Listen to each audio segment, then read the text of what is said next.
आज के इस स्पेशल सेशन में हम पूरी तरह से भारत के गवर्नर जनरल और वायसराय को कवर करेंगे। बहुत ध्यान से इस सेशन को सुनिएगा क्योंकि ये जो टॉपिक है बहुत कन्फ्यूजिंग होता है, थोड़ा समझना होता है। अगर कहानी के जैसा आपने इसे सच अच्छे से समझ लिया तो यकीन मानिए आपको यहाँ से कोई कन्फ्यूजन नहीं होगा। स्वागत है दोस्तों आपका आपके अपने यूट्यूब चैनल परीक्षा हॉल 24/7 पे। अगर आप चैनल पर नए हैं तो चैनल को सब्सक्राइब करके बेल आइकन को जरूर दबाइएगा। तो चलिए आज के वीडियो को स्टार्ट करते हैं।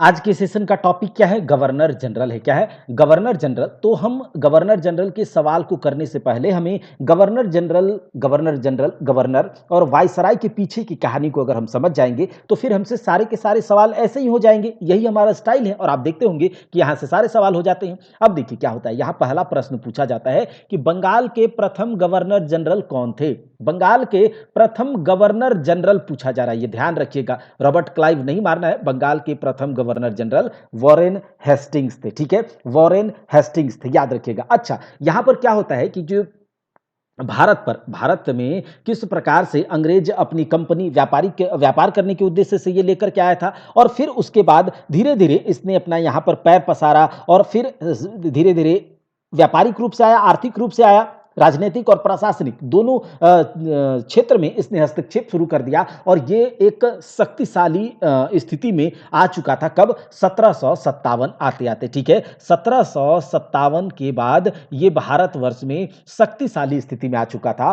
क्योंकि भारतवर्ष में 1757 में ब्रिटिश ईस्ट इंडिया कंपनी के और किसके बीच? नवाब सिराजुद्दौला के बीच पलासी की लड़ाई। हमने आपको बताया था ना, पलासी की लड़ाई। जब ये पलासी की लड़ाई जीत जाता है भारतवर्ष में, ठीक है, तो इसके जो वहां पर बैठा हुआ है ना, लंदन में जो बैठा हुआ है आका, ब्रिटिश ईस्ट इंडिया कंपनी के, उन्होंने सोचा कि अरे भाई साहब, अब यहां पर जो है हम व्यापार के साथ साथ यहां राजकाज भी चला सकते हैं और यहां के धन संपत्ति को जितना हो सके उतना लूट सकते हैं बिना किसी रोक टोक के। ठीक है, तो इसने क्या करा कि वहां पर अगर अपना प्रशासन अच्छे से चलाना है, शासन व्यवस्था चलाना है, तो कुछ नियम कानून बनाने होंगे, कुछ अपने लोगों को बैठाना होगा वहां पर। ठीक है, तो इसीलिए यहां से स्टार्ट होता है भारतवर्ष में पैर पसारने का। और याद रखिएगा, सबसे पहले चूंकि बंगाल की तरफ से ही ये अपना पैर पसारना स्टार्ट किया। पलासी की लड़ाई कहां हुआ था? बंगाल में। और इसके बाद 1764 में बक्सर का युद्ध होता है। कब? बक्सर का युद्ध होता है, याद रखिएगा, बक्सर का युद्ध होता है और इसमें भी ये जीत जाता है बुरी तरह से। बक्सर के युद्ध में अंग्रेज वर्सेस कौन कौन था, याद है आपको? अंग्रेज वर्सेस मीर कासिम, नवाब सुजाउद्दौला और एक होता शाह आलम द्वितीय। इन तीनों की सेना को अंग्रेजों ने हरा दिया। ठीक है, अंग्रेजों वर्सेस, तो तीनों के नाम तो मैंने बता ही दिए। सारा कुछ हम यहां लिख नहीं सकते क्योंकि बहुत बड़ा लंबा वीडियो बन जाएगा, बस आप कहानी समझिएगा। ठीक है, तो बक्सर का युद्ध जो 1764 में जीता और पलासी की लड़ाई, इसके बाद ये यहां पर पूरी तरह से पैर पसारना स्टार्ट किया, अपने लोगों को बैठाना स्टार्ट किया बड़े बड़े पोस्ट पर, जिस पोस्ट का नाम है गवर्नर जनरल और वायसराय। और इसके बाद यहां पर इसने अच्छे से राजकाज, प्रशासन की व्यवस्था, कुछ नियम कानून, और यही जो नियम कानून ये समय समय पर बनाते रहे, यही हमारे भारतीय संविधान के विकास की कहानी को बयां करता है। ये हम पॉलिटी में पढ़ेंगे। ठीक है, चलिए पॉलिटी, इसके जस्ट बाद पॉलिटी को कवर करेंगे और स्टैटिक जीके, ये सब के लिए आप परेशान मत होइए। आपको केवल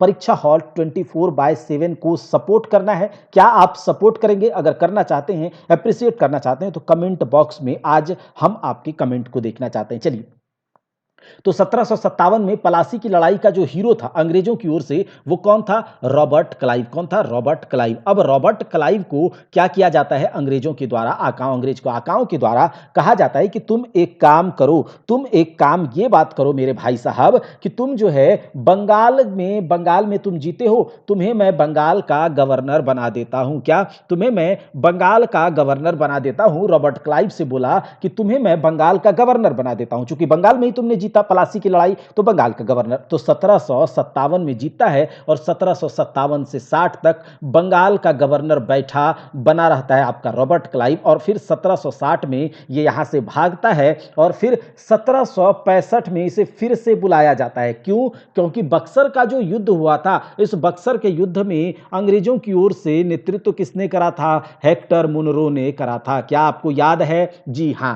अब 1765 में जो इलाहाबाद की की संधि होती है, यानी कि संधि करने के लिए फिर से रॉबर्ट क्लाइव, चूंकि ये लोग सोचते थे कि रॉबर्ट क्लाइव एक्सपीरियंस्ड है, यहाँ के हाव भाव को जानता है, वातावरण को जानता है, इसको कोई मैनिपुलेट नहीं कर सकता, बुड़बक नहीं बना सकता, तो एक काम करते हैं 1765 में बक्सर के युद्ध के बाद फिर से हम रॉबर्ट क्लाइव को बुला लाते हैं। क्या, फिर से रॉबर्ट क्लाइव को बुला आते हैं, और जब रॉबर्ट क्लाइव को बुलाया गया तो 12 जून 1765 और 1765 को इलाहाबाद की दो संधि होती है, जिसमें कि रॉबर्ट क्लाइव जो है जो शाह आलम द्वितीय, सुजाउद्दौला, इन सब के साथ इलाहाबाद की संधि करता है। ठीक है, इलाहाबाद की संधि। अच्छा, बक्सर के युद्ध के बाद जो इलाहाबाद की संधि होती है, इसके बाद ब्रिटिश ईस्ट इंडिया कंपनी को बंगाल, बिहार और उड़ीसा की दीवानी प्राप्त हो जाती है। इस बात से भी आप बहुत बखूबी जानते होंगे, नहीं जानते हैं तो याद रख लीजिएगा, बंगाल, बिहार, उड़ीसा की दीवानी बक्सर के युद्ध के बाद 1765 में जब इलाहाबाद की संधि होती है, उसके बाद बंगाल, बिहार, उड़ीसा की दीवानी प्राप्त हो जाती है। और इलाहाबाद का जो दूसरा संधि होता है, उसमें नवाब सुजाउद्दौला और रॉबर्ट क्लाइव के बीच जो एक संधि होता है, उसमें इलाहाबाद और कड़ा वाले क्षेत्र को, इलाहाबाद और कड़ा वाले क्षेत्र को सुजाउद्दौला से लेकर के शाह आलम द्वितीय को कौन दे देता है? Robert Clive. ठीक है, तो ये बात हो गया। इस 1765 की युद्ध मतलब संधि के बाद जो है, ये रॉबर्ट क्लाइव क्या काम करता है? रॉबर्ट क्लाइव करता है कि बंगाल में द्वैध शासन लगा देता है। याद रखिएगा, बंगाल में द्वैध शासन किसने लगाया? बंगाल में द्वैध शासन, बंगाल में जो डायरकी है वो लगाया था किसने? रॉबर्ट क्लाइव ने इलाहाबाद की संधि के बाद, यानी कि यहां पर गवर्नर रहते हुए, बंगाल के गवर्नर रहते हुए बंगाल में द्वैध शासन, डायरकी लगा दिया। ठीक है, एक बात ये याद रखिएगा, वॉरेन हेस्टिंग्स क्या बोलते हैं, रॉबर्ट क्लाइव को लेकर बंगाल में द्वैध शासन, और उसके बाद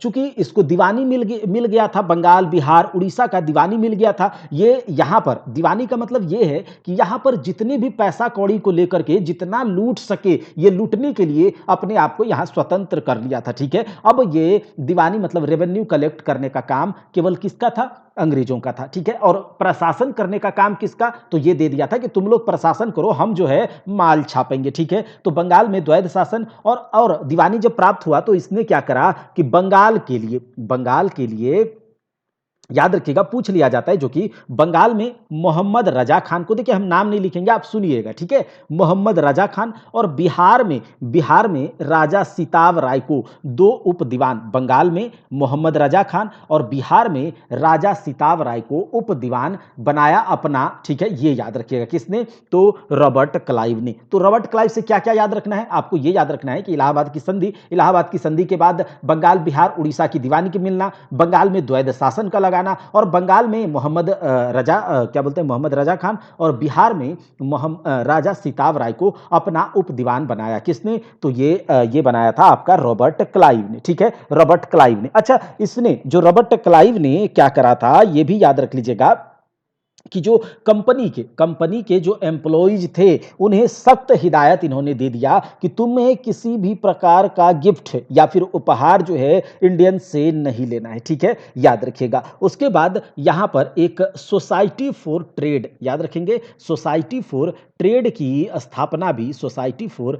की स्थापना किसने करा था? तो रॉबर्ट क्लाइव ने। तो याद रखिएगा, रॉबर्ट क्लाइव को लेकर हमने इतना चर्चा कर लिया। अब हम आगे देख लेते हैं। तो ये तो रॉबर्ट क्लाइव था। अच्छा, रॉबर्ट क्लाइव 1765 से 67 तक भी रहा। रॉबर्ट क्लाइव 1765 से 67 तक भी बंगाल का गवर्नर रहा। ठीक है, अब ये चूंकि बंगाल वाले इलाके में ही अभी सशक्त था, तो 1767 से अब यहां पर जो बंगाल के गवर्नर तक, केवल यही इंपॉर्टेंट है, रॉबर्ट क्लाइव। याद रखिएगा, बंगाल के गवर्नर तक केवल रॉबर्ट क्लाइव ही इंपॉर्टेंट है। अच्छा, बंगाल के गवर्नर जब धीरे धीरे अंग्रेजों का यहां पर पैर मजबूत होने लगता है और क्षेत्र इनको मिलने लगता है, इसका प्रसार होने लगता है, ये आगे बढ़ने लगता है, अपना क्षेत्र का विस्तार करने लगता है, तो इसको और मतलब शक्ति की जरूरत होगी। इसका जो आदमी है, इसको शक्ति देना होगा, मतलब पावर देना होगा। तो इसके लिए क्या होता है, 1773 में अंग्रेजों ने एक एक्ट लाया जिसका नाम है रेगुलेटिंग एक्ट। ये हम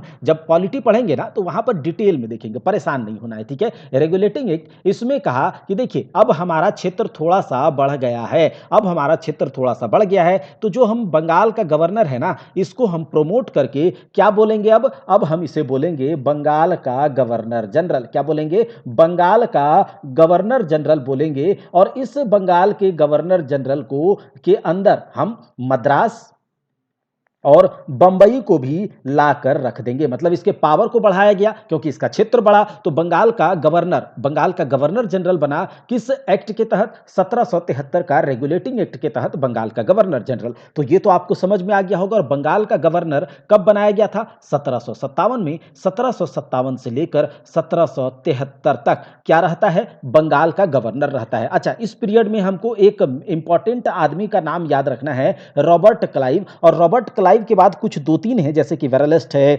कार्टियर है, वॉरेन हेस्टिंग्स। तो याद रखिएगा कि बंगाल का गवर्नर, सबसे प्रथम बंगाल का गवर्नर कौन था? तो रॉबर्ट क्लाइव था। और अंतिम बंगाल का गवर्नर कौन है? याद रखिएगा, वॉरेन हेस्टिंग्स। कौन? Warren Hastings. वॉरेन हेस्टिंग्स कब नियुक्त होता है भाई साहब? तो वॉरेन हेस्टिंग्स नियुक्त होता है 1772 में। वॉरेन हेस्टिंग्स 1772 में। और 1772 में इसे बंगाल का गवर्नर ही कहा जाएगा क्योंकि बंगाल का गवर्नर जनरल बोला गया रेगुलेटिंग एक्ट 1773 के बाद। 1773 के बाद तो 1772 से लेकर के 1785 तक कौन रह रहा है? Warren Hastings. वॉरेन हेस्टिंग्स, यानी कि वॉरेन हेस्टिंग्स बंगाल का गवर्नर भी रहा और बंगाल का गवर्नर जनरल भी। तो अगर आपसे कोई पूछेगा कि बताइए अंतिम बंगाल का गवर्नर कौन था, तो आप फटाक से बोलेंगे वॉरेन हेस्टिंग्स। आपसे कोई पूछेगा बताइए फर्स्ट बंगाल का गवर्नर जनरल कौन था, आप बोलेंगे वॉरेन हेस्टिंग्स। तो यहां पर वॉरेन हेस्टिंग्स को लेकर के कुछ बातें हैं जो इंपॉर्टेंट है, उसे हम यहां पर याद रखेंगे, ठीक है, वॉरेन हेस्टिंग्स को लेकर के। तो यहां तक आप लोगों को समझ में आ गया होगा, ठीक है। क्या समझ में आया? कि हमने देखा बंगाल के गवर्नर को, बंगाल का गवर्नर। अच्छा, बंगाल का गवर्नर जो था वो सबसे पहला बंगाल का गवर्नर कौन था? रॉबर्ट क्लाइव था। और रॉबर्ट क्लाइव को लेकर क्या क्या इंपॉर्टेंट है वो तो हमने देख लिया। रॉबर्ट क्लाइव को लेकर के क्या क्या, अच्छा, बंगाल के गवर्नर तक में यही याद रखना है। तो पहला बंगाल का गवर्नर रॉबर्ट क्लाइव, अंतिम बंगाल का गवर्नर वॉरेन हेस्टिंग्स। कौन? वॉरेन हेस्टिंग्स, याद रखिएगा। अच्छा, वॉरेन हेस्टिंग्स का कार्यकाल कब से कब तक? 1772 से 1785, ठीक है। अच्छा, यहां से क्या होता है, ये जो वॉरेन हेस्टिंग्स है 1773 में जैसा मैंने आपको कहा 1773 में रेगुलेटिंग एक्ट के तहत बंगाल के गवर्नर को कहा क्या गया? बंगाल का गवर्नर जनरल। आप दोस्तों ध्यान रखिएगा कि हम बहुत कुछ लिख नहीं पाएंगे, ठीक है, इसीलिए आप ध्यान से सुनिएगा, हो सके तो पॉज करके नोट भी कर सकते हैं। तो जो वॉरेन हेस्टिंग्स को रेगुलेटिंग एक्ट के तहत क्या बना दिया गया? बंगाल का गवर्नर जनरल। क्या बना दिया गया? बंगाल का गवर्नर जनरल। तो अंतिम बंगाल का गवर्नर वॉरेन हेस्टिंग्स। प्रथम बंगाल का गवर्नर जनरल रेगुलेटिंग एक्ट के तहत किसे बनाया गया? वॉरेन हेस्टिंग्स को बनाया गया। किसे? वॉरेन हेस्टिंग्स को। वॉरेन हेस्टिंग्स जैसे ही आए, इन्होंने रॉबर्ट क्लाइव के द्वारा जो द्वैध शासन था ना, द्वैध शासन को क्या किया गया? इसने कहा कि हम जो है द्वैध शासन को खत्म कर देंगे। क्या? द्वैध शासन को खत्म कर देंगे। और 1773 रेगुलेटिंग एक्ट के तहत कहा गया था कि कलकत्ता में एक हाई कोर्ट की स्थापना होगी। और यह कहा गया था रेगुलेटिंग एक्ट 1773 के तहत। तो 1774 में कलकत्ता में एक हाई कोर्ट, उच्चतम न्यायालय की स्थापना होती है। 1774 में पूछा जाए कलकत्ता में हाई कोर्ट का घोषणा कब हुआ था? 1773 में, लेकिन ये बना कब? 1774 में, ठीक है। अब इस हाई कोर्ट का जो जो चीफ जस्टिस था, याद रखिएगा, जो चीफ जस्टिस था वो कौन था? एलिजा इम्पे था। कौन? Elijah Impey. अब एलिजा इम्पे जो इसका चीफ जस्टिस था, याद रखिएगा, ये वॉरेन हेस्टिंग्स का दोस्त था, वॉरेन हेस्टिंग्स का पक्का दोस्त था। और ऐसा कहा जाता है कि इसने अपने दोस्ती को दिखाते हुए न्यायपालिका को इसमें मिलाया। और एक ब्राह्मण था नंद कुमार, एक बंगाली ब्राह्मण था नंद कुमार पर इस वॉरेन हेस्टिंग्स हेस्टिंग्स ने झूठा मुकदमा चलवाया एलिजा इम्पे को बोलकर और इसे फांसी की सजा दिलवा दी थी। ठीक है, इसे फांसी की सजा दिलवा दी थी इस वॉरेन हेस्टिंग्स ने। अच्छा, इसी कारण से वॉरेन हेस्टिंग्स जब 1785 में यहां से जाता है अपने कार्यकाल को छोड़कर, तो बर्क नाम के एक अंग्रेज ने इस वॉरेन हेस्टिंग्स पर एक महाभियोग भी चलाया था, लेकिन इस पर कोई काम नहीं किया, इसका महाभियोग हट गया था। ठीक है, बर्क ने इस पर इसी नंद कुमार पर झूठा केस करके फांसी लगवाने के कारण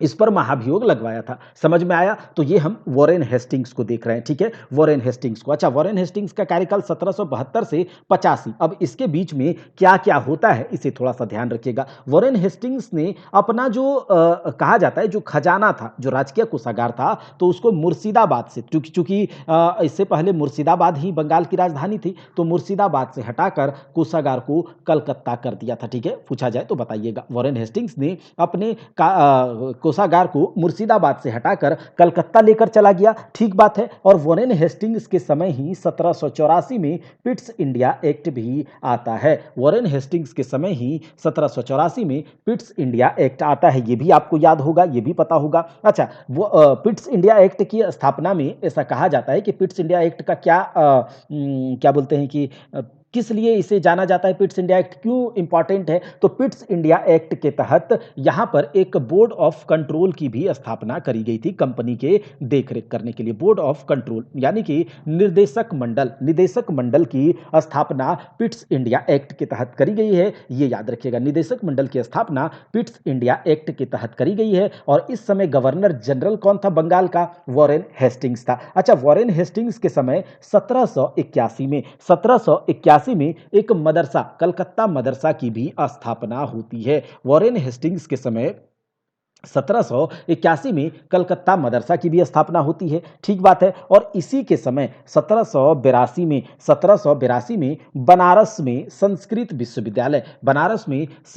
विद्यालय की स्थापना होती है। याद रखिएगा, बनारस में संस्कृत विद्यालय, याद रखिएगा 1782 में बनारस में संस्कृत विद्यालय जोनाथन डंकन, याद रखिएगा जोनाथन डंकन नाम के एक अंग्रेज अधिकारी के द्वारा संस्कृत विद्यालय की स्थापना 1782 में कराई जाती है, वॉरेन हेस्टिंग्स के समय ही। अच्छा, वॉरेन हेस्टिंग्स के समय ही 1784 में विलियम जोन्स ने एशियाटिक सोसाइटी ऑफ बंगाल की भी स्थापना करी थी। वॉरेन हेस्टिंग्स के समय ही विलियम जोन्स ने एशियाटिक सोसाइटी ऑफ बंगाल की भी स्थापना करी थी, एशियाटिक सोसाइटी ऑफ बंगाल। अच्छा, इसी के समय चार्ल्स विल्किंस ने, वॉरेन हेस्टिंग्स के समय ही, जो इंपॉर्टेंट है याद रखिएगा, इसी के समय चार्ल्स विल्किंस, नाम बस आपको याद रखना है। ठीक है, इसी के समय चार्ल्स विल्किंस ने भागवत गीता का अंग्रेजी में अनुवाद करा था। ठीक है, इसी के समय भागवत गीता का अंग्रेजी में अनुवाद करा था। वॉरेन हेस्टिंग्स ने जो मुगल सम्राट को 26 लाख का पेंशन दिया जाता था, उसे बंद करवा दिया गया। ठीक है, उसे बंद करवा दिया गया। आपने सुना होगा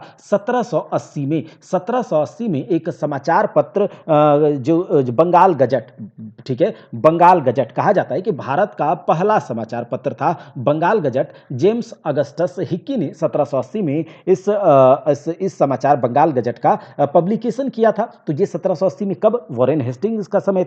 अच्छा, वॉरेन हेस्टिंग्स के समय ही पहला आंग्ल मराठा युद्ध 1775 से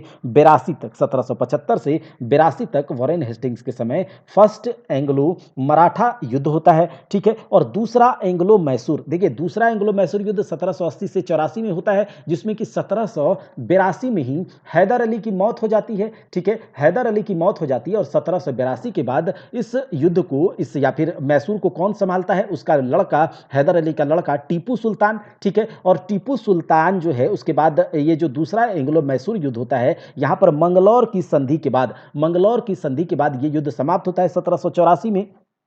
तो ये हम लोगों ने वॉरेन हेस्टिंग्स को देखा। ठीक है, अच्छा, ये कौन है? वो बंगाल का गवर्नर जनरल है, बंगाल का गवर्नर जनरल। तो ये कब से कब तक? 1772 से 1785। अच्छा, इसके बाद एक इंपॉर्टेंट जो शासक, जो गवर्नर जनरल है बंगाल का, उसका नाम है, याद रखिएगा, लॉर्ड कॉर्नवालिस। ठीक है, लॉर्ड कॉर्नवालिस। अब अच्छा, लॉर्ड कॉर्नवालिस का समय कब से कब तक? देखिए समय उतना इंपॉर्टेंट नहीं है, बस आपको काम याद रहेगा तो हो जाएगा। तो लॉर्ड कॉर्नवालिस का समय जो है याद रहेगा, 2-3 बार सुनिएगा तो हो जाएगा। 1786 से 1793 तक कौन आता है? Lord Cornwallis.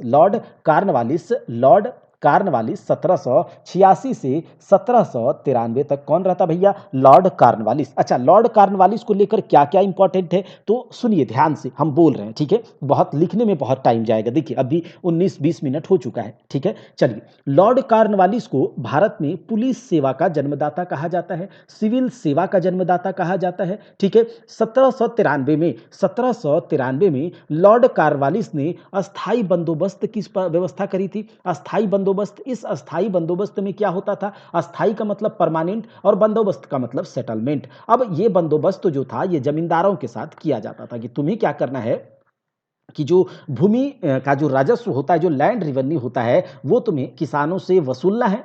जमींदारों को कहा जाता था, ठेका दे दिया जाता था और उसे ला करके हमें देना है अस्थायी रूप से। तो अस्थायी बंदोबस्त के द्वारा जमींदार को दे दिया गया था कि तुम्हें जो भू राजस्व है उसे कलेक्ट करके हमें देना है। तुम्हें जो है 1/11 भाग में 1 भाग रख लेना है, 10 भाग कंपनी को दे देना है। तो ये इसमें क्या होने लगा था, इसमें जमींदार लोग जबरदस्ती किसानों का शोषण करने लगे थे अस्थायी बंदोबस्त में। तो ये तो हम देखेंगे डिटेल में जब थ्योरी क्लास देखेंगे, ठीक है? अच्छा, कार्नवालिस कोड जो कि टैक्स सिस्टम और जो न्यायपालिका है उसको अलग करने का काम कार्नवालिस कोड के द्वारा किया गया था। तो कार्नवालिस कोड 1793 में कार्नवालिस के समय ही हुआ था, ठीक है? अच्छा, इसमें कहा गया था कि कोई भी कंपनी का जो एम्प्लॉई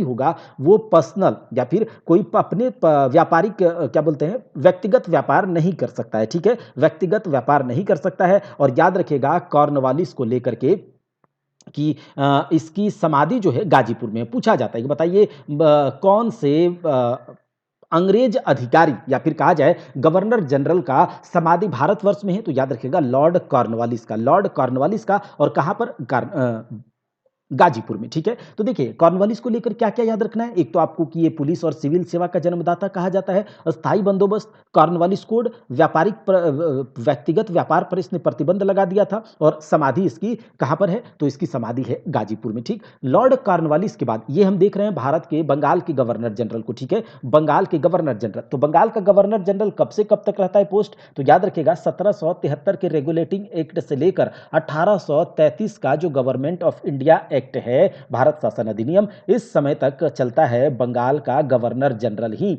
तो अभी हम बंगाल के गवर्नर जनरल में क्या देखा हमने? वॉरेन हेस्टिंग्स देखा और जो अगला हम देखें लॉर्ड कॉर्नवालिस को देखा और अब हम देख रहे हैं 1798 से लेकर के, एक मिनट इसे मिटा लेते हैं।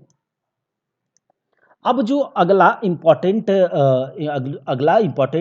गवर्नर जनरल है बंगाल का, वो है आपका लॉर्ड वेलेजली। याद रखिएगा लॉर्ड वेलेजली, सवाल पूछे जाते हैं इससे। अच्छा, लॉर्ड वेलेजली का समय याद रखिएगा 1798 से लेकर के 1805 तक, 1798 से लेकर 1805। देखिए जो इंपॉर्टेंट है वही देख रहे हैं। हमने पहले क्या देखा? वॉरेन हेस्टिंग्स देखा हमने, उसके बाद लॉर्ड कॉर्नवालिस देखा, अब हम देख रहे हैं लॉर्ड वेलेजली। अच्छा, लॉर्ड वेलेजली कब से कब तक? 1798 से 1805, याद रखिएगा 1805। अच्छा, लॉर्ड वेलेजली के समय का जो मुख्य बात है वो थोड़ा सा ध्यान में रख लीजिएगा कि अगर गवर्नर जनरल से सवाल पूछा जाए तो यहीं से पूछा जाता है। लॉर्ड वेलेजली का नाम सुनते ही आपको याद रखना है सहायक संधि। क्या याद रखना है? सहायक संधि, सब्सिडरी अलायंस। देखिए सहायक संधि की शुरुआत जो है लॉर्ड वेलेजली ने नहीं बल्कि जो फ्रांसीसी गवर्नर डुप्ले था इसने शुरू करा था और इसी को देखते हुए, इसी का कॉपी करते हुए सहायक संधि की शुरुआत जो है लॉर्ड वेलेजली ने करी थी। अच्छा, सहायक संधि में क्या होता था कि ये अपना सेना, जो अंग्रेजी सरकार की जो सेना होती थी वो राजाओं को देते थे, सैन्य सहायता देते थे और उसके खर्चे पर पलते थे उसको सहायता। मतलब ये सहायक संधि एक तरह से ट्रीटी था, एक तरह से अलायंस था संधि में, मतलब हम आपका साथ देंगे इस तरह से, आप हमें यहाँ रहने दीजिए, इस तरह करके। तो जो सहायक संधि में सबसे पहले जो साइन किया था किसने? हैदराबाद, याद रखिएगा हैदराबाद, उसके बाद आपका मैसूर, ठीक है? मैसूर, और उसके बाद आपका मैसूर के बाद सहायक संधि पर साइन करने वाला था तंजौर, ठीक है? याद रखेंगे तंजौर के बाद अवध, ठीक है? तंजौर के बाद अवध के बाद आपका मराठा और मराठा के बाद भोसले। तो कौन सबसे पहले? हैदराबाद के बाद मैसूर के बाद तंजौर के बाद अवध के बाद आपका मराठा और मराठा के बाद भोसले। हैदराबाद, मैसूर, तंजौर, अवध, मराठा, भोसले। देखिए ये जो मैसूर का जो सहायक संधि है, अब यहाँ पर आपको पता होगा एंग्लो मैसूर युद्ध, आंग्ल मैसूर युद्ध, जो कि चौथा आंग्ल मैसूर युद्ध में 1799 में लॉर्ड वेलेस्ली के समय किसकी मौत हो जाती है? तो हैदर अली का लड़का जो था टीपू सुल्तान, इसकी मौत हो जाती है और सहायक संधि करा जाता है। यानी कि इस संधि को किसके द्वारा किया जाता है? तो वाडियार वंश का एक बच्चा था, एक बालक था जिसका नाम था कृष्णराज, और उसे ही इस गद्दी पर, मैसूर की गद्दी पर बस अपना कठपुतली बना करके उसके साथ कुछ संधि करके ये यहाँ से चला जाता है। ठीक है, तो 1799 में कौन? मैसूर सहायक संधि पर हस्ताक्षर करता है। उसके बाद तंजावुर। अच्छा, यहाँ पर पूछा जाए क्या होलकरों ने सहायक संधि पर हस्ताक्षर करा था? तो आप कहेंगे नहीं, होलकरों ने सहायक संधि पर हस्ताक्षर नहीं करा था। इसी के समय, लॉर्ड वेलेस्ली के समय, टीपू सुल्तान जो है चौथे आंग्ल मैसूर युद्ध में मारा गया था। अच्छा, इसने कहा था कि हम जो है एक कॉलेज बनाएंगे जिसका नाम है फोर्ट विलियम कॉलेज। इसने क्या कहा था? फोर्ट विलियम कॉलेज बनाएंगे, और यहाँ पर जो गवर्नर जनरल या फिर जो हम कॉम्पिटिटिव एग्जाम करवाएंगे तो जो अधिकारी होगा उसका ट्रेनिंग इसी कॉलेज में करवाएंगे। लेकिन अंग्रेज अधिकारी नहीं माने, और उसके बाद इसी फोर्ट विलियम कॉलेज में जो ट्रेनिंग करवाना था, इसको इंग्लैंड के हेलेबरी में एक ईस्ट इंडिया कॉलेज के नाम से उसकी स्थापना करी जाती है। ईस्ट इंडिया कॉलेज के नाम से स्थापना करी जाती है। ठीक है। अच्छा, लॉर्ड कार्नवालिस 1798 से 1700 क्या बोलते हैं 1805 तक तो हमने देख लिया। इसमें क्या क्या इंपॉर्टेंट था लॉर्ड वेलेस्ली को लेकर के? एक तो सहायक संधि पर किस किस ने हस्ताक्षर किया, किसने नहीं किया, फोर्ट विलियम कॉलेज की स्थापना। ठीक है, और ये जो लॉर्ड वेलेस्ली को कहा जाता था बंगाल का शेर, याद रखिएगा, बंगाल का शेर कहा जाता था लॉर्ड वेलेस्ली को।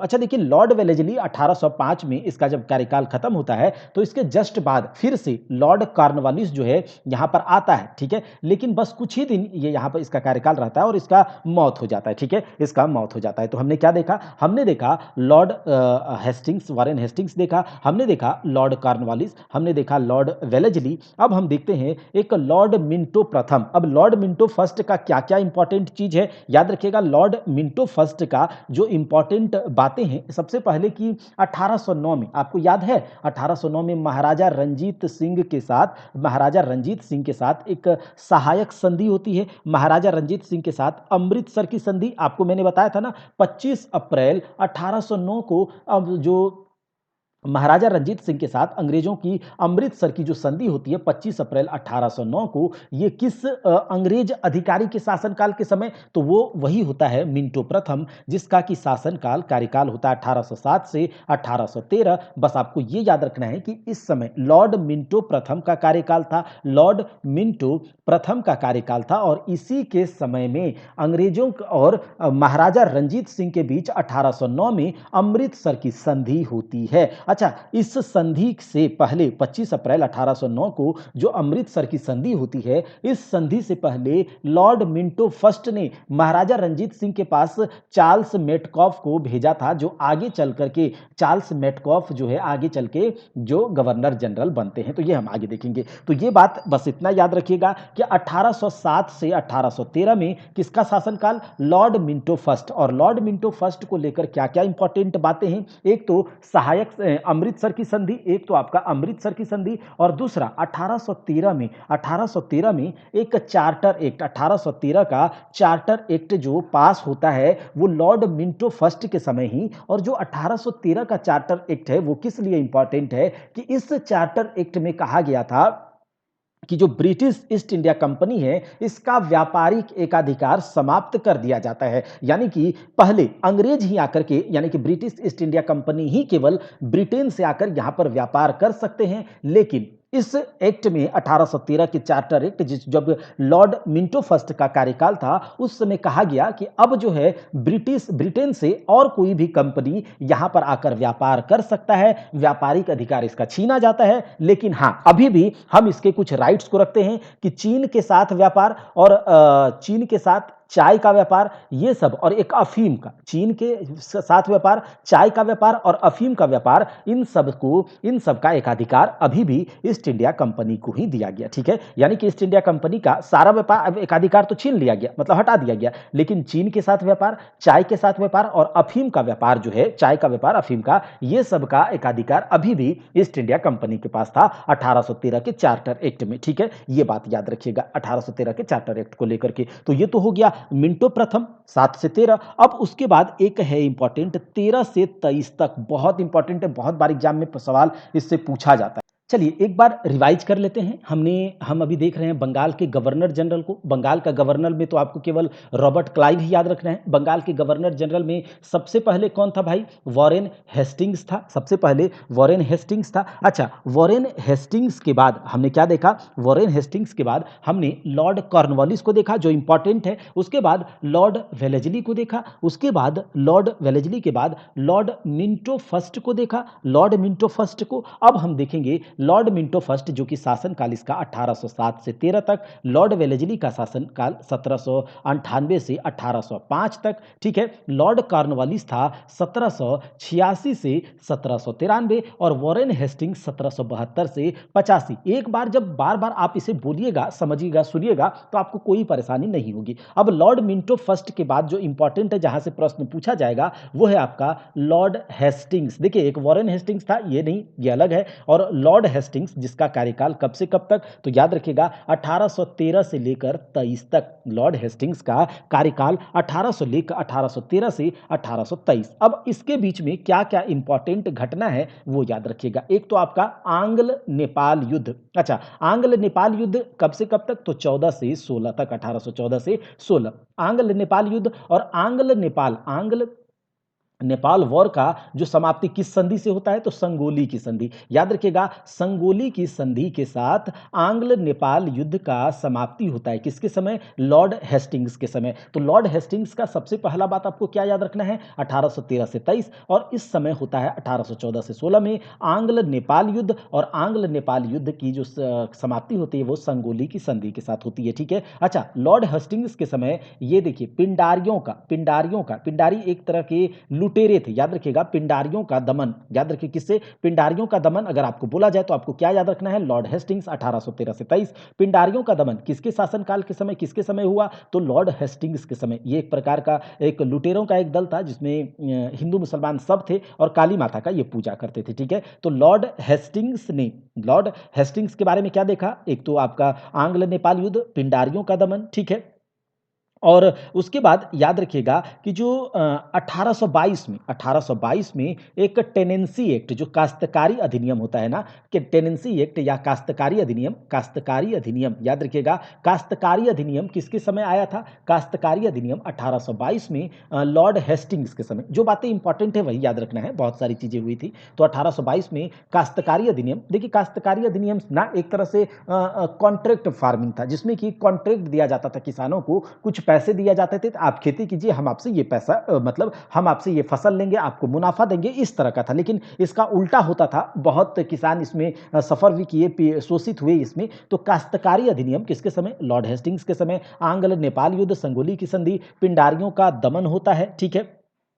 और उसके बाद एक इंपॉर्टेंट बात यहां से ये याद रखिएगा, जैसे कि 1813 से 23 था ना लॉर्ड हेस्टिंग्स, तो 1817-18 में आपको याद आ रहा है, 1817-18 में आंग्ल मराठा युद्ध, तीसरा आंग्ल मराठा युद्ध होता है। तीसरा आंग्ल मराठा युद्ध, तृतीय आंग्ल मराठा युद्ध 1817-18। और इसमें क्या होता है कि इसने, लॉर्ड हेस्टिंग्स ने पूरी तरह से मराठों को पराजित कर दिया और मराठा संघ को भंग कर दिया गया, ठीक है। मराठा संघ को भंग कर दिया गया लॉर्ड हेस्टिंग्स के द्वारा, ठीक है। तो ये बात इतना याद रखिएगा। एक तो आपका 1814-16 आंग्ल नेपाल युद्ध संगोली की संधि से समाप्त होता है। 1837 तीसरा आंग्ल मराठा युद्ध, जो कि मराठा संघ इसमें समाप्त कर देता है। पिंडारियों का दमन होता है और 1822 में काश्तकारी अधिनियम। तो लॉर्ड हेस्टिंग्स के से इतना ही सवाल बनता है, ठीक है। चलिए, तो हमने क्या क्या देखा? हमने देखा वॉरेन हेस्टिंग्स, आपको पता याद हो गया होगा। वॉरेन हेस्टिंग्स के बाद लॉर्ड कॉर्नवालिस देखा हमने, लॉर्ड वेलेजली देखा हमने, देखा लॉर्ड मिंटो फर्स्ट, और उसके बाद लॉर्ड हेस्टिंग्स को हमने देखा 1813 से 23।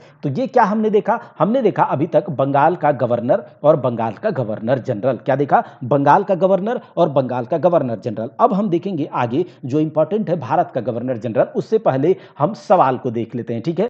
अब आप बताइए कि बंगाल का प्रथम गवर्नर जनरल कौन था? तो बंगाल का प्रथम गवर्नर जनरल वॉरेन हेस्टिंग्स था 1772 से 1785। वॉरेन हेस्टिंग्स के बारे में तो हम सब बात कर लिए हैं, कोई दिक्कत नहीं है। बंगाल के प्रथम गवर्नर जनरल कौन? Warren Hastings. अच्छा, 1773 से 1785 तक ब्रिटिश भारत के पहले गवर्नर जनरल कौन थे भाई साहब? तो ये तो फिर से हो जाएगा वही वॉरेन हेस्टिंग्स। तो वॉरेन हेस्टिंग्स के बारे में तो हमने सब कुछ बात कर लिया था, ठीक है, सब बात कर लिया है। वॉरेन हेस्टिंग्स किस साल भारत के प्रथम गवर्नर जनरल बने? तो ये तो 1773 में। देखिए, वॉरेन हेस्टिंग्स जो है 1773 रेगुलेटिंग एक्ट के तहत भारत का गवर्नर जनरल बना था, पहला गवर्नर। लेकिन ये इससे पहले भारत के प्रथम गवर्नर भारत के गवर्नर सॉरी भारत के प्रथम गवर्नर जनरल नहीं, बल्कि बंगाल का प्रथम गवर्नर जनरल बना था वॉरेन हेस्टिंग्स। याद रखिएगा, यहां पर सवाल गलत है, ठीक है, इसीलिए तो बंगाल का गवर्नर जनरल, ठीक बात है। चलिए, अब कहा जा रहा है स्वतंत्र भारत के प्रथम भारतीय गवर्नर जनरल कौन थे? स्वतंत्र भारत के प्रथम भारतीय गवर्नर जनरल। अच्छा, ये तो हो जाएगा कि जब भारत स्वतंत्र हो गया तो स्वतंत्र भारत के जो प्रथम गवर्नर जनरल अगर पूछा जाए तो आपको याद होना चाहिए लॉर्ड माउंटबेटन। कौन थे? Lord Mountbatten. लेकिन जो स्वतंत्र भारत के प्रथम भारतीय गवर्नर जनरल पूछा जाए तो माउंटबेटन के बाद बनाया गया था सी राजगोपालाचारी को। और ये स्वतंत्र भारत के प्रथम भारतीय और प्रथम और अंतिम दोनों भारतीय गवर्नर जनरल अगर पूछा जाए, प्रथम भारतीय गवर्नर जनरल तो सी राजगोपालाचारी, अंतिम भारतीय गवर्नर जनरल सी राजगोपालाचारी। और सी राजगोपालाचारी के बाद गवर्नर जनरल के पद को समाप्त करके भारत में राष्ट्रपति के पद का शुरुआत करा जाता है। और प्रथम भारत का राष्ट्रपति जो होता है वो आपका कौन होता है? डॉक्टर राजेंद्र प्रसाद, ठीक है, डॉक्टर राजेंद्र प्रसाद। कहा जा रहा है किस वर्ष कॉर्नवालिस कोड लागू किया गया था? तो अभी हमने कहा 1793 में लॉर्ड कॉर्नवालिस के समय में। और लॉर्ड कॉर्नवालिस का समय काल कब से कब तक? 1786 से 93 तक। और इसी कॉर्नवालिस कोड को लागू किया गया था 1793 में। कॉर्नवालिस कोड किसको, या फिर कॉर्नवालिस संहिता बोलिए, ये किस लिए था? तो शक्तियों के, पावर के पृथक्करण के लिए, डिवाइड करने के लिए, जिसके तहत टैक्स और प्रशासन को अलग अलग, मतलब टैक्स लेना और एडमिनिस्ट्रेशन अलग अलग दिखाया गया था, ठीक है। 1793 में जो अस्थाई बंदोबस्त, अभी हमने कहा ना कि लॉर्ड कॉर्नवालिस के समय अस्थाई बंदोबस्त आया था। और अस्थाई बंदोबस्त 1793 में, तो अभी हमने आपको बताया 1786 से 93 तक कौन था? लॉर्ड कॉर्नवालिस था। अस्थाई बंदोबस्त लॉर्ड कॉर्नवालिस, याद रखिएगा। तो ये अस्थाई बंदोबस्त लॉर्ड कॉर्नवालिस से संबंधित है। और अस्थाई बंदोबस्त में क्या था कि जमींदार को बोला जाता था कि आपको क्या करना है? भू राजस्व लेना है, ठीक है। तो इस दौरान बंगाल का गवर्नर जनरल लॉर्ड कॉर्नवालिस था। अस्थाई बंदोबस्त के तहत जमींदार भूमि के स्वामी बना दिए गए। और अस्थाई बंदोबस्त को व्यावहारिक रूप देकर कॉर्नवालिस भारत में जमींदारों का एक शक्तिशाली वर्ग तैयार करना चाहता था, ठीक है। तो जमींदारों को शक्ति देना चाहता था। और इसमें क्या हुआ, जमींदार जो है पूरी तरह से शोषण करना शुरू कर दिया, ठीक है, अपना फायदा कमाने के लिए। और ये बहुत गलत हुआ था। इसको हम डिटेल में और ज्यादा, अस्थाई बंदोबस्त क्या होता है, रैयतवाड़ी व्यवस्था क्या है, महालवाड़ी क्या है, इजारेदारी व्यवस्था क्या है, ये सब अगर आपको हमारा कंटेंट अच्छा लगता है तो हम थ्योरी क्लास आपके लिए कंडक्ट करेंगे जल्द ही। हर एक एग्जाम के लिए थ्योरी क्लास कंडक्ट करेंगे और इसमें डिटेल से हर एक चीज, चाहे वो पीसीएस लेवल का क्यों ना हो, हर कुछ आपको कवर कराया जाएगा। अभी सीजीएल दीजिए और इसके बाद अगर जो भी एग्जाम आप देना चाहते हैं उसके लिए अच्छे से कहानी के जैसा आपको समझाया जाएगा। देखिए, भारत में सिविल सर्विस का सूत्रपात, तो सिविल सर्विस का जन्मदाता किसे कहा जाता है? लॉर्ड कॉर्नवालिस को। अभी हमने बताया ना आपको। चलिए, तृतीय आंग्ल मैसूर युद्ध के दौरान बंगाल का तृतीय आंग्ल मैसूर युद्ध कब हुआ था भाई? 1817-18। तो 1817-18 में कौन था बताइए? तो 1817-18 में जो था ये गवर्नर जनरल कौन था, ठीक है।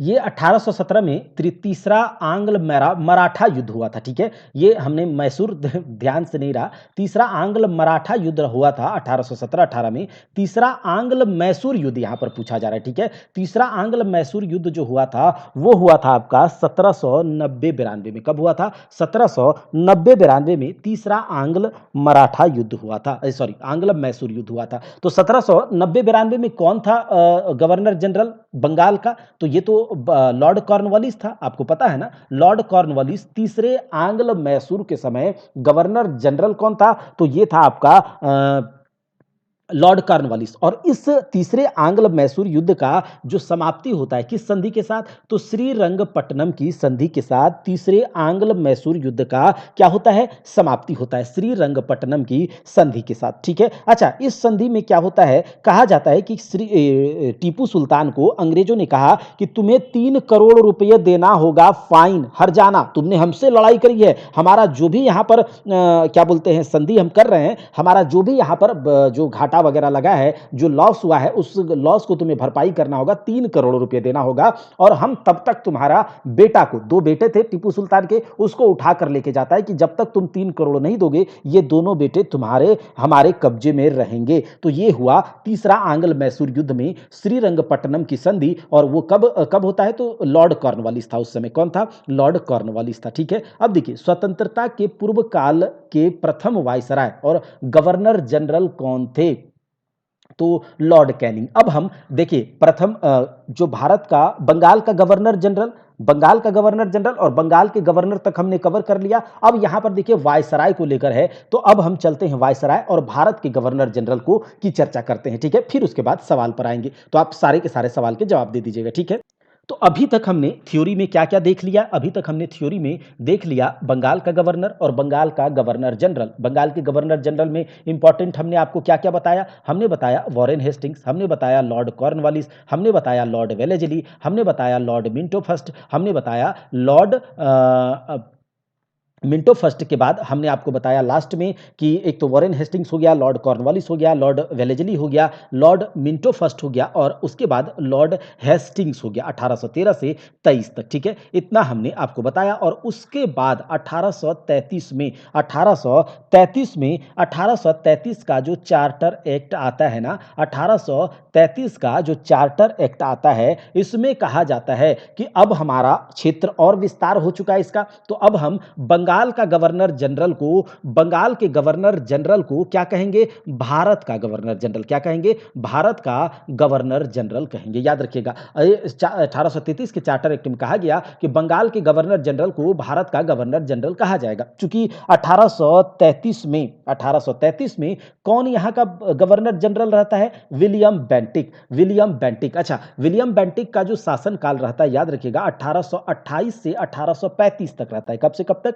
1828 से 1835 तक रहता है। और 1833 में ही चार्टर एक्ट आता है जिसमें कहा जाता है कि बंगाल के गवर्नर जनरल को कहा जाएगा भारत का गवर्नर जनरल। तो अब बंगाल का गवर्नर जनरल कौन रहता है, विलियम बेंटिक, और इसी के समय ही भारत का गवर्नर जनरल बना दिया गया। तो अगर आपसे पूछा जाए कि बताइए अंतिम बंगाल का गवर्नर जनरल कौन था, तो आप कहेंगे विलियम बेंटिक। आपसे पूछा जाए फर्स्ट भारत का गवर्नर जनरल कौन था, तो आप कहेंगे विलियम बेंटिक। ठीक है, विलियम बेंटिक। और ये जो भारत का गवर्नर जनरल और भारत का वायसराय के बीच कब से कितना फासला है, तो भारत के गवर्नर जनरल को भारत का वायसराय कहा गया, जैसा कि हमने आपको कहा था लॉर्ड कैनिंग के समय। लॉर्ड कैनिंग के समय देखिए एक इंपॉर्टेंट 1857 की क्रांति, 1857 की क्रांति के बाद कंपनी से, ईस्ट इंडिया कंपनी से राजकाज शासन व्यवस्था छीन लिया जाता है और क्राउन सीधे अपने हाथ में ले लेती है शासन व्यवस्था को। और उसके बाद भारत के गवर्नर जनरल को भारत का वायसराय कहा गया। और उस समय 1857 की क्रांति के समय लॉर्ड कैनिंग यहाँ का भारत का गवर्नर जनरल था और इसी को भारत का वायसराय, कंपनी का अंतिम भारत का गवर्नर जनरल लॉर्ड कैनिंग, और ब्रिटिश ईस्ट इंडिया या ब्रिटिश क्राउन के द्वारा अपॉइंट किया गया भारत का पहला वायसराय लॉर्ड कैनिंग। ये बात आपको समझ में आ गया होगा। तो विलियम बेंटिक से हम यहां पर शुरुआत करते हैं और जो भारत के इंपॉर्टेंट गवर्नर जनरल है उसको यहां पर कवर करते हैं। ठीक है, तो विलियम बेंटिक का शासनकाल कब से कब तक, 1828 से 35 तक। 1828 से 35 तक। देखिए विलियम बेंटिक को लेकर क्या क्या इंपॉर्टेंट बातें हैं, मुख्य मुख्य थोड़ा सा देख लेते हैं। देखिए 1829 में सती प्रथा, ठीक है, 1829 में सती प्रथा को समाप्त किया जाता है। किसके द्वारा, विलियम बेंटिक के द्वारा। और सती प्रथा के लिए जो राजा राम मोहन राय ने, जो ब्रह्म समाज, जो राजा राम मोहन राय ने आर्य समाज तो उन्होंने किया था, तो राजा राम मोहन राय बहुत दिन से इसके लिए एफर्ट कर रहे थे, संघर्ष कर रहे थे सती प्रथा को समाप्त करने के लिए। तो राजा राम मोहन राय के सहयोग से जो है सती प्रथा को 1829 में विलियम बेंटिक ने समाप्त किया। बहुत इंपॉर्टेंट है, याद रखिएगा। और यह भी पूछा जाता है कि 1829 में राजा राम मोहन राय के सहयोग से जो कि सती प्रथा को समाप्त किया जाता है विलियम बेंटिक के समय, ये किस धारा के अकॉर्डिंग, कौन से धारा के अकॉर्डिंग, कौन से धारा के अकॉर्डिंग कानून बनाकर? तो बोलिएगा धारा 17, धारा 17 के तहत सती प्रथा को समाप्त कर दिया जाता है। ठीक है। अच्छा, विलियम बेंटिक के समय ही ठगी प्रथा को, ठीक है, ठगी प्रथा, एक तो सती प्रथा याद रखिएगा, दूसरा सती प्रथा, ठगी प्रथा को कर्नल स्लीमैन, याद रखिएगा, कर्नल स्लीमैन की सहायता से, कर्नल स्लीमैन की सहायता से ठगी प्रथा को समाप्त किया जाता है। कर्नल स्लीमैन की सहायता से ठगी प्रथा को विलियम बेंटिक के समय समाप्त किया जाता है। विलियम बेंटिक के समय सती प्रथा, विलियम बेंटिक के समय 1829 में ठगी प्रथा को कर्नल स्लीमैन के सहयोग से। ठीक है। अच्छा, 1828 से 35 तक तो ये बात है। अच्छा, 1835 में अंग्रेजी को शिक्षा का माध्यम बना दिया जाता है। याद रखिएगा, 1835 में अंग्रेजी को शिक्षा का माध्यम, देखिए मैकाले के बारे में तो आपने सुना होगा, तो मैकाले को एक काम दिया जाता है कि ये सब देखो, तो मैकाले एक रिपोर्ट पेश करता है और उस रिपोर्ट के तहत 1835 में भारत में अंग्रेजी को शिक्षा का माध्यम बना दिया जाता है, मैकाले की रिपोर्ट पर के अनुसार। ठीक है, मैकाले की रिपोर्ट को देखते हुए। ठीक है, तो याद रखिएगा 1835 में अंग्रेजी को शिक्षा का माध्यम। अच्छा, एक और याद रखिएगा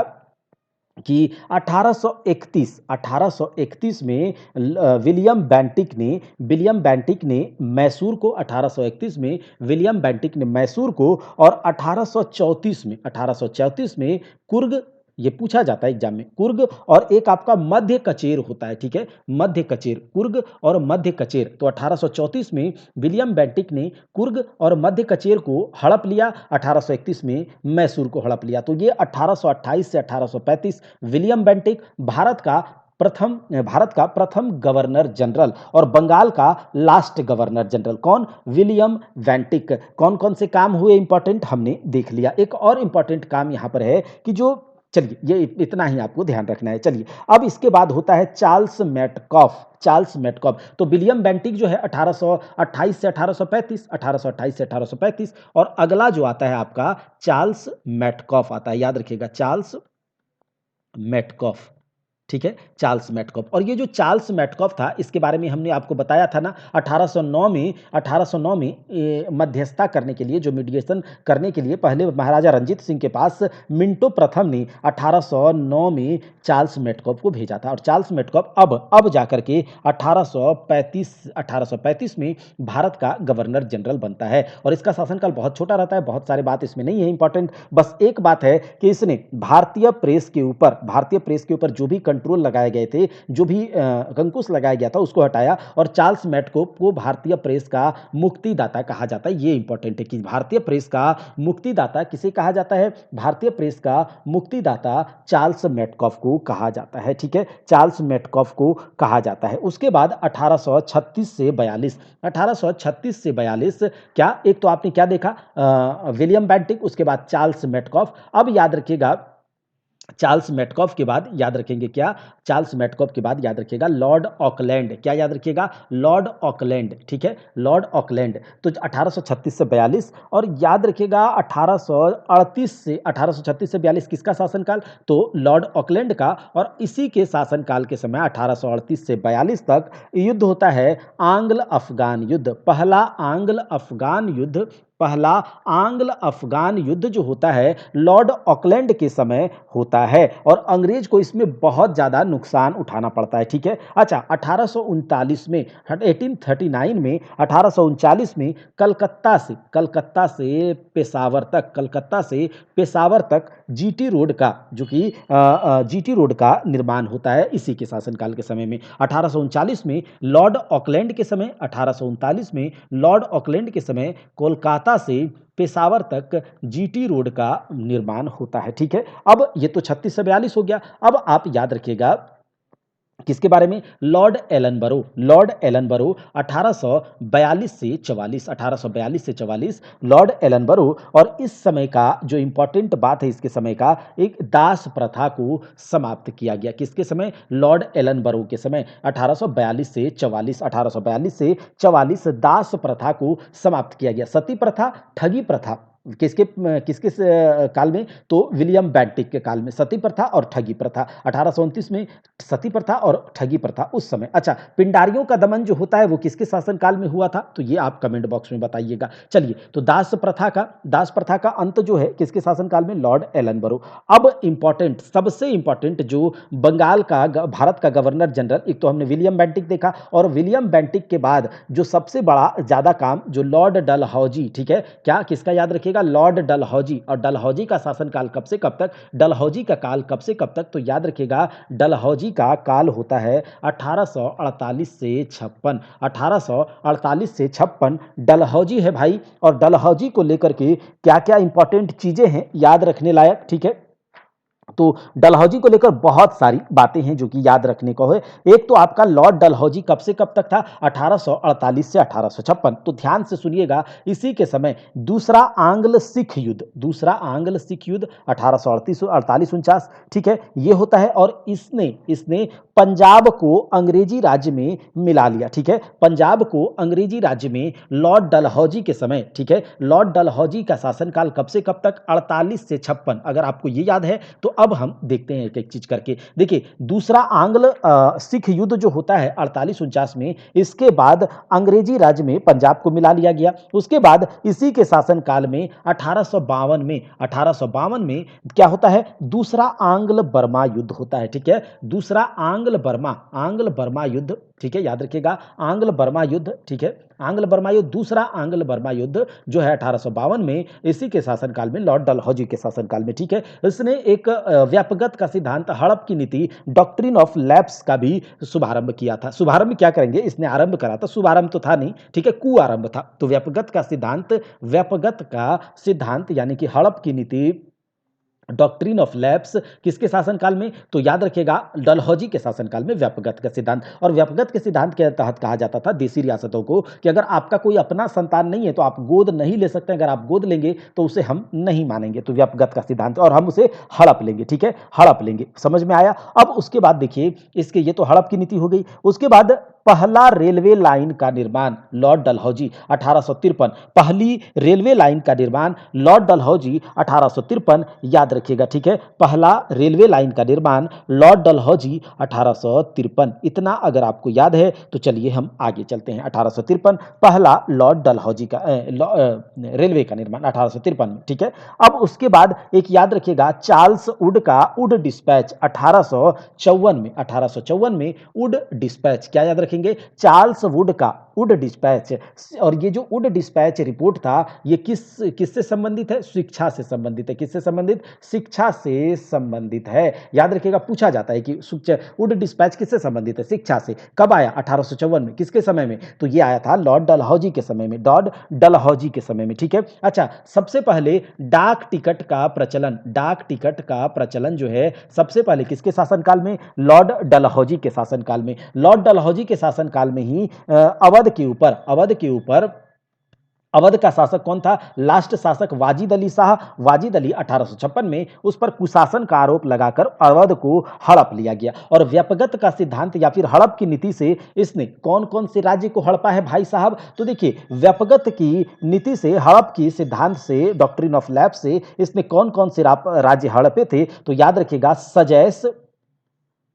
सजैस, ठीक है, सजैस बौझाना, ठीक है, याद रखेंगे, सजैस बौझाना। कैसे? सजैस मतलब पहला सतारा, जैसे जैतपुर, और सैस से संभलपुर। तो स से सतारा, जय से जैतपुर, स से संभलपुर, सजैस बौझाना। तो ये आपका बघाट होता है। उसके बाद औ से उ से उदयपुर, झा से झांसी, और ना से नागपुर। और 1856 में लास्ट में व्यापगत की नीति से नहीं, हड़प की नीति से नहीं, बल्कि कुशासन का आरोप लगाकर इस डलहौजी ने किसको अपने अंदर कर लिया था? तो याद रखिएगा, किसे कर लिया था अपने अंदर? तो अवध को, ठीक है। और अवध का शासक उस समय कौन था? तो वाजिद अली शाह था। तो व्यापगत के सिद्धांत से याद रहेगा, सजैस बौझाना, सतारा जैतपुर संभलपुर, ब से बघाट, उ से उदयपुर, झा से झांसी, और ना से नागपुर। बस ये याद रखिएगा, इंपॉर्टेंट यही है, सजैस बौझाना, ठीक है। ये क्रम है, इसी क्रम में वहां पर व्यापगत के सिद्धांत से इसने राज्यों को क्या किया था, हड़पा था। ठीक है, किसने? तो लॉर्ड डलहौजी ने। तो लॉर्ड डलहौजी से लेकर क्या क्या है, एक तो आपका डाक टिकट इसने लॉन्च किया। ठीक है, उसके बाद क्या बोलते हैं, ब्रिटिश राज्य में पंजाब को मिला लिया। ठीक है, दूसरा आंग्ल बर्मा युद्ध होता है, दूसरा आंग्ल सिख युद्ध होता है, हड़प की नीति आती है। ठीक है, हड़प की नीति, अवध को मिला लिया। हड़प की नीति में किसने किसने, वुड डिस्पैच आया। रेलवे का जनक इसी को कहा जाता है, भारतवर्ष में रेलवे का जनक इसी को कहा जाता है। और इसी के समय में सबसे पहले पीडब्ल्यू डिपार्टमेंट, पीडब्ल्यूडी, लोक सेवा, इसका हिंदी क्या होता है, सार्वजनिक निर्माण विभाग, पब्लिक पब्लिक वर्क्स डिपार्टमेंट यानी कि सार्वजनिक निर्माण विभाग की स्थापना भी इसी के समय होती है, इसी के समय होती है। और डलहौजी ने ही अपने भारत की राजधानी को, भारत की ग्रीष्मकालीन राजधानी शिमला को बनाया। डलहौजी ने ही भारत की ग्रीष्मकालीन राजधानी शिमला को बनाया। ठीक है, तो इतना यहां से याद रखिएगा डलहौजी से लेकर क्या क्या, एक बार हम आपको बोलते हैं डलहौजी से लेकर के कि देखिए लॉर्ड डलहौजी का शासनकाल कब से कब तक, 48 से 56। दूसरा आंग्ल सिख युद्ध, इसके बाद पंजाब को अंग्रेजी राज्य में मिला लिया। दूसरा आंग्ल बर्मा युद्ध, हड़प की नीति, हड़प की नीति के तहत क्या किया, सजैस बहुजाना को अपने अंदर कर लिया, अवध को कुशासन का आरोप लगा करके अपने अंदर कर लिया। ठीक है, पहला डाक टिकट का प्रचलन किया। अच्छा, पहला विद्युत तार की भी शुरुआत इसी ने करी। रेलवे लाइन का निर्माण करवाया, तो रेलवे का जनक कहा जाता है। वुड डिस्पैच 1854 में शिक्षा से संबंधित था। ठीक है, इतना हमने देखा। और उसके बाद एक याद रखिएगा, पब्लिक वर्क्स डिपार्टमेंट यानी कि सार्वजनिक निर्माण विभाग इसी के समय आया था। ठीक है, और संथाल विद्रोह, ठीक है, 1856 में संथाल विद्रोह डलहौजी के समय ही हुआ। तो ये इंपॉर्टेंट है डलहौजी। अब हम देखेंगे आगे। ठीक है, अब आगे देख लेते हैं।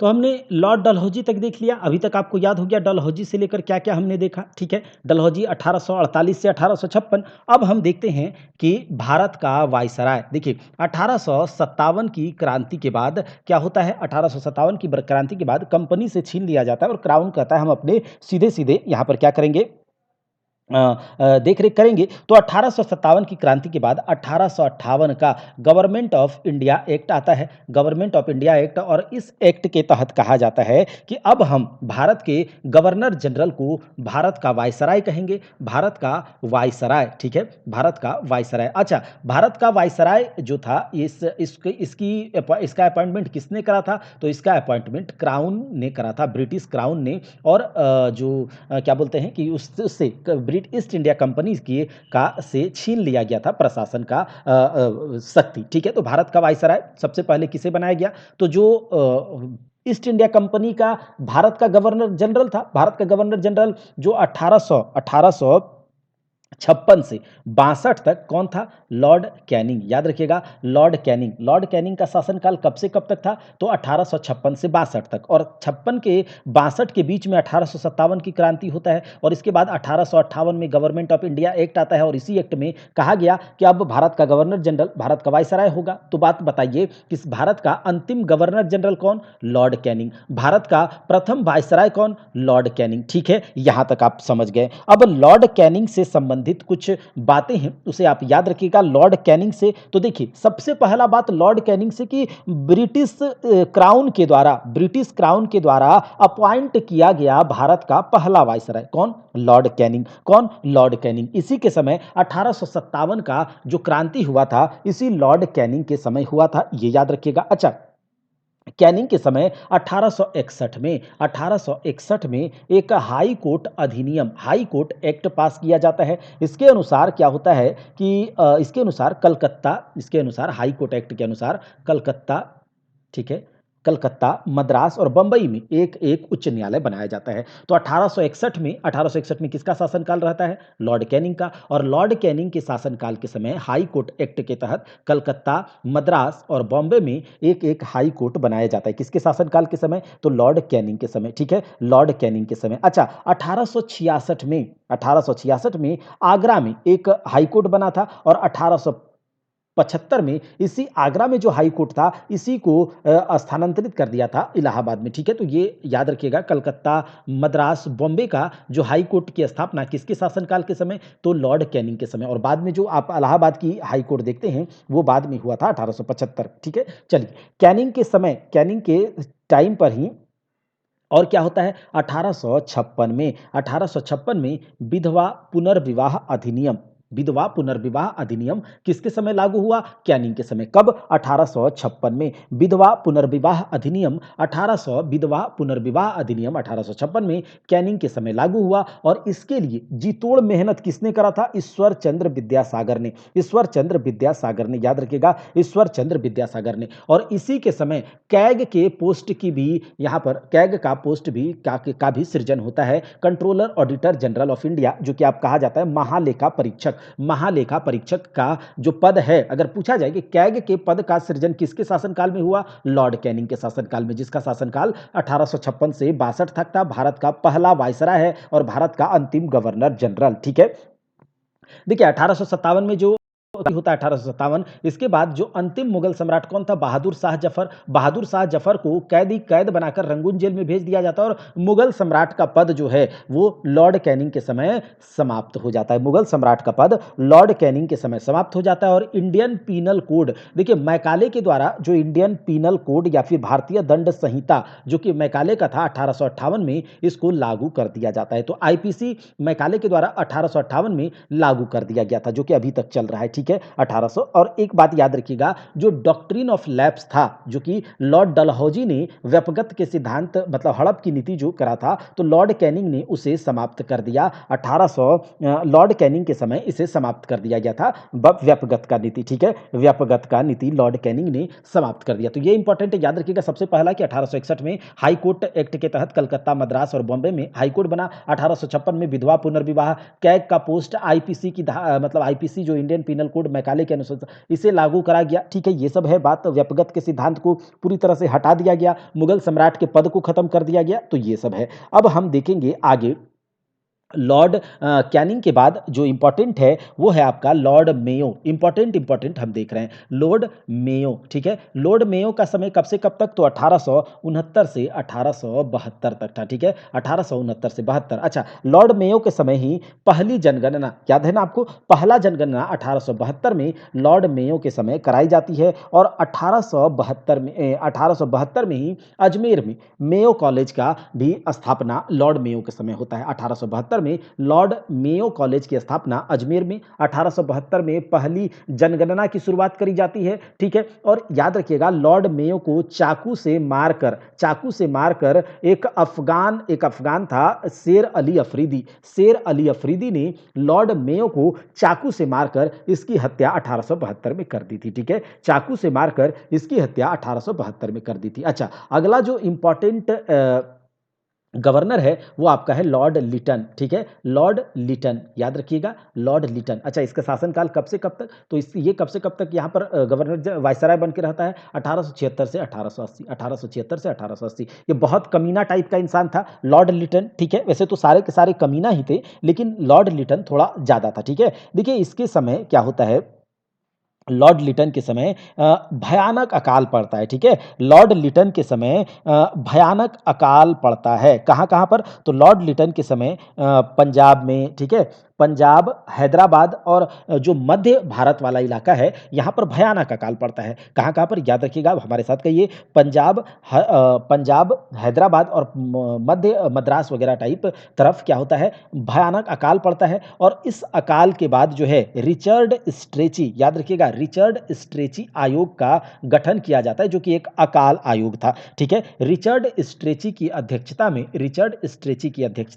1878 में एक अकाल आयोग का गठन किया जाता है लॉर्ड लिटन के समय ही। ठीक है, लॉर्ड लिटन के समय ही इसका किया जाता है। और एक बात याद रखिएगा कि इधर अकाल पड़ा हुआ है, भयानक अकाल पड़ा हुआ है। किस समय, किधर? तो बंबई है, मद्रास, हैदराबाद, पंजाब, इन सब तरफ। और 1877 में ये कमीना लॉर्ड लिटन जो है एक दिल्ली दरबार, या पूछेगा कभी कि पहला दिल्ली दरबार कब लगाया गया था, तो पहला दिल्ली दरबार लगाया गया था लॉर्ड लिटन के समय 1877 में। और क्यों इसने लगाया था दिल्ली दरबार? तो ये लगाया था महारानी विक्टोरिया को कैसर ए हिंद की उपाधि देने के उपलक्ष्य में महारानी विक्टोरिया को दिल्ली दरबार का आयोजन इसने 1877 में करा था। और उस समय यहां पर भीषण अकाल भी पड़ा हुआ था। ठीक है, और इसने इसने एक आर्म्स एक्ट लगाया और वर्नाकुलर प्रेस एक्ट, एक तो वर्नाकुलर प्रेस एक्ट यानी कि जो देसी समाचार पत्र हैं उस पर पूरी तरह से ये बैन करना चाहता था। तो वर्नाकुलर प्रेस एक्ट किसके समय? लॉर्ड लिटन के समय। और इंडियन आर्म्स एक्ट, याद रखिएगा लॉर्ड लिटन के समय इंडियन आर्म्स एक्ट भी लगाया गया था, ठीक है। उसके बाद एक जो कॉम्पिटिटिव एग्जाम्स होता था ना, जो कि आईसीएस का एग्जाम लेता था, तो सिविल सेवा की परीक्षाओं के लिए जो अधिकतम आयु है उसने 21 वर्ष से हटाकर 21 वर्ष से घटाकर 19 वर्ष कर दिया। देखिए इस कमीना का कमीनापंथी कि 19 वर्ष की उम्र में, आजकल के हम अभी के समय में 19 वर्ष की उम्र में तो बच्चे यूपीएससी का नाम भी नहीं जानते हैं, ठीक है। जब वो सही से नाम सुनते हैं तब तक में 20 22 21 22 23 24 का हो जाता है, ठीक है। 24-25 के बाद से 25-26 तक क्या होता है, क्यों करता है 30 तक करता है। तो ये 21 साल से 19 साल, जबकि कुछ भी रिसोर्सेज भारतीयों के पास नहीं था, तो भारतीय इसमें ना जा पाए, इसके लिए उन्होंने 21 वर्ष से 19 वर्ष की उम्र सीमा कर दी थी, ठीक है। 19 वर्ष की सीमा कर दी थी, ये बात याद रखिएगा इसको लेकर के। चलिए अब हम लॉर्ड लिटन को देख लिया कि एक तो इसने vernacular press act, Indian arms act, महारानी विक्टोरिया को कैसर हिंद की उपाधि देने के लिए दिल्ली दरबार का आयोजन 1877 में करा था। रिचर्ड स्ट्रेची की अध्यक्षता में एक अकाल आयोग का गठन किया, ठीक है, किसने? इस लिटन ने। और उस समय भीषण अकाल पड़ा था लिटन के समय, ठीक है। अब है एक आपका लॉर्ड रिपन। अच्छा, यहाँ से आगे बढ़ने से पहले हम थोड़ा सा प्रश्नों को देख लेते हैं। लॉर्ड लिटन पर छोड़ते हैं और प्रश्नों को देखते हैं, ठीक है। देखिए यहाँ पर कहा जा रहा है कि स्वतंत्रता पूर्व, स्वतंत्रता से पहले लॉर्ड कैनिंग 1856 से 62 भारत का गवर्नर जनरल था। वह ब्रिटिश सम्राट के अधीन नियुक्त भारत का पहला वायसराय था। ये बात तो हमने अभी देखा, ठीक है, अभी हमने देखा कि पहला वायसराय था ब्रिटिश गवर्नर के थ्रू। एक मिनट, ब्रिटिश गवर्नमेंट के अधीन। लॉर्ड कैनिंग के कार्यकाल की महत्वपूर्ण घटना 1857 का विद्रोह था। कैनिंग के कार्यकाल में आईपीसी, सीपीसी और सीआरपीसी जैसी दंड विधियों को पारित किया गया। अभी हमने देखा कैनिंग के समय ही लंदन विश्वविद्यालय की तर्ज पर कलकत्ता, मद्रास और बंबई विश्वविद्यालय की स्थापना की गई थी। देखिए लॉर्ड कैनिंग के समय ही लंदन यूनिवर्सिटी की तर्ज पर कलकत्ता, मद्रास और बंबई यूनिवर्सिटी की स्थापना करी गई थी। 1861 ईस्वी का भारतीय परिषद अधिनियम कैनिंग के समय ही पारित हुआ था। इन्हीं के कार्यकाल में भारतीय इतिहास का प्रसिद्ध नील विद्रोह भी हुआ था। तो याद रखिएगा कैनिंग के समय भारतीय इतिहास का प्रसिद्ध नील विद्रोह हुआ था, जबकि वॉरेन हेस्टिंग्स बंगाल का प्रथम गवर्नर जनरल था। लॉर्ड विलियम बेंटिंग, तो ये तो हमने देख लिया। चलिए आगे देखते हैं। कहा जा रहा है कि किस साल में मराठों और ब्रिटिशों को किए गए आत्मसमर्पण से मराठा साम्राज्य का अस्तित्व समाप्त हो गया, जिससे तीसरा एंग्लो मराठा युद्ध भी कहा जाता है। तो तीसरा एंग्लो मराठा युद्ध 1817-18 में किसके समय? लॉर्ड हेस्टिंग्स के समय होता है। ये बात हमने देखा था, लॉर्ड हेस्टिंग्स के समय 1818। और इस समय पूरी तरह से क्या होता है, मराठा संघ को समाप्त कर दिया जाता है, ठीक है। तो देखिए 1818 में मराठों द्वारा ब्रिटिशों को किए गए आत्मसमर्पण से मराठा साम्राज्य का अस्तित्व समाप्त हो गया, जिससे तीसरा एंग्लो मराठा युद्ध भी कहा जाता है। तीसरा एंग्लो मराठा युद्ध गवर्नर जनरल लॉर्ड हेस्टिंग्स के समय हुआ था। तो अभी हमने आपको बता दिया, अब आपको याद रहेगा, रटना नहीं पड़ेगा, ठीक है। वह एकमात्र वायसराय कौन था जिसकी हत्या भारत में हुई थी? तो ये तो अभी हमने देखा, लॉर्ड मेयो 1869 से 72, ठीक है। देखिए इसकी हत्या अंडमान निकोबार द्वीप समूह के भ्रमण के दौरान एक अपराधी ने, किसने? शेर अली, एक अफगान शेर अली था, उसने कर दिया था, ठीक है। मेयो प्रथम गवर्नर जिसकी हत्या उसके कार्यकाल में की गई। भारत में अंग्रेजों के समय में प्रथम जनगणना मेयो के समय 1872 में प्रारंभ हुई और 1881 से 1881 में जो है इस जनगणना को नियमित रूप से किया गया था, ठीक है, याद रखिएगा इस जनगणना को नियमित रूप से किया गया था। अब उसके बाद हम यहां पर देखते हैं आगे। कहा जा रहा है प्रथम एंग्लो बर्मा युद्ध का अंत, प्रथम एंग्लो बर्मा युद्ध का अंत जो होता है वो कब होता है? तो प्रथम एंग्लो बर्मा युद्ध जो होता है वो यंडाबो की संधि, ठीक है, यंडाबो की संधि, प्रथम एंग्लो बर्मा युद्ध, आंग्ल बर्मा युद्ध जो है यंडाबो की संधि, याद रखिएगा यंडाबो की संधि के साथ समाप्त होता है। देखिए पहला एंग्लो बर्मा युद्ध का अंत यंडाबो की संधि पर हस्ताक्षर करने से समाप्त हुआ। यह संधि फरवरी 1826 में हस्ताक्षरित हुई थी। ब्रिटिश प्रशासन के दौरान निम्न में से किस जनरल ने हड़प नीति अपनाया था? तो हड़प नीति तो डलहौजी ने अपनाया था 1848 से 56 में, ठीक है। इसमें हड़प नीति, और हड़प नीति के तहत सजैस बहुजाना, सतारा, जैतपुर, संबलपुर, बघाट, उदयपुर, झांसी, नागपुर और अवध। अवध को तो हड़प नीति से नहीं बल्कि कुशासन का आरोप लगाकर इसके किया था। अच्छा, डॉक्ट्रिन ऑफ लैप्स या फिर हड़प नीति व्यपगत का सिद्धांत किससे संबंधित है? लॉर्ड डलहौजी से। हड़प नीति किसने लागू करी थी? लॉर्ड डलहौजी, ठीक है, लॉर्ड डलहौजी। और वेलेजली ने सहायक संधि, याद रखिएगा। लॉर्ड कैनिंग के बारे में, लॉर्ड लिटन, इन सब के बारे में तो हमने देख लिया अच्छे से अभी सब कुछ। अब देखिए, निम्नलिखित में से कौन सी घटना लॉर्ड डलहौजी कार्यकाल में नहीं हुई थी? तो लॉर्ड डलहौजी कार्यकाल में कौन कौन सी घटना है जो नहीं हुई थी? तो यहां हम देखते हैं कि कौन सी घटना है जो लॉर्ड डलहौजी के कार्यकाल में नहीं हुई थी। देखिए, व्यपगत के सिद्धांत की स्थापना लॉर्ड डलहौजी के कार्यकाल में हुई है।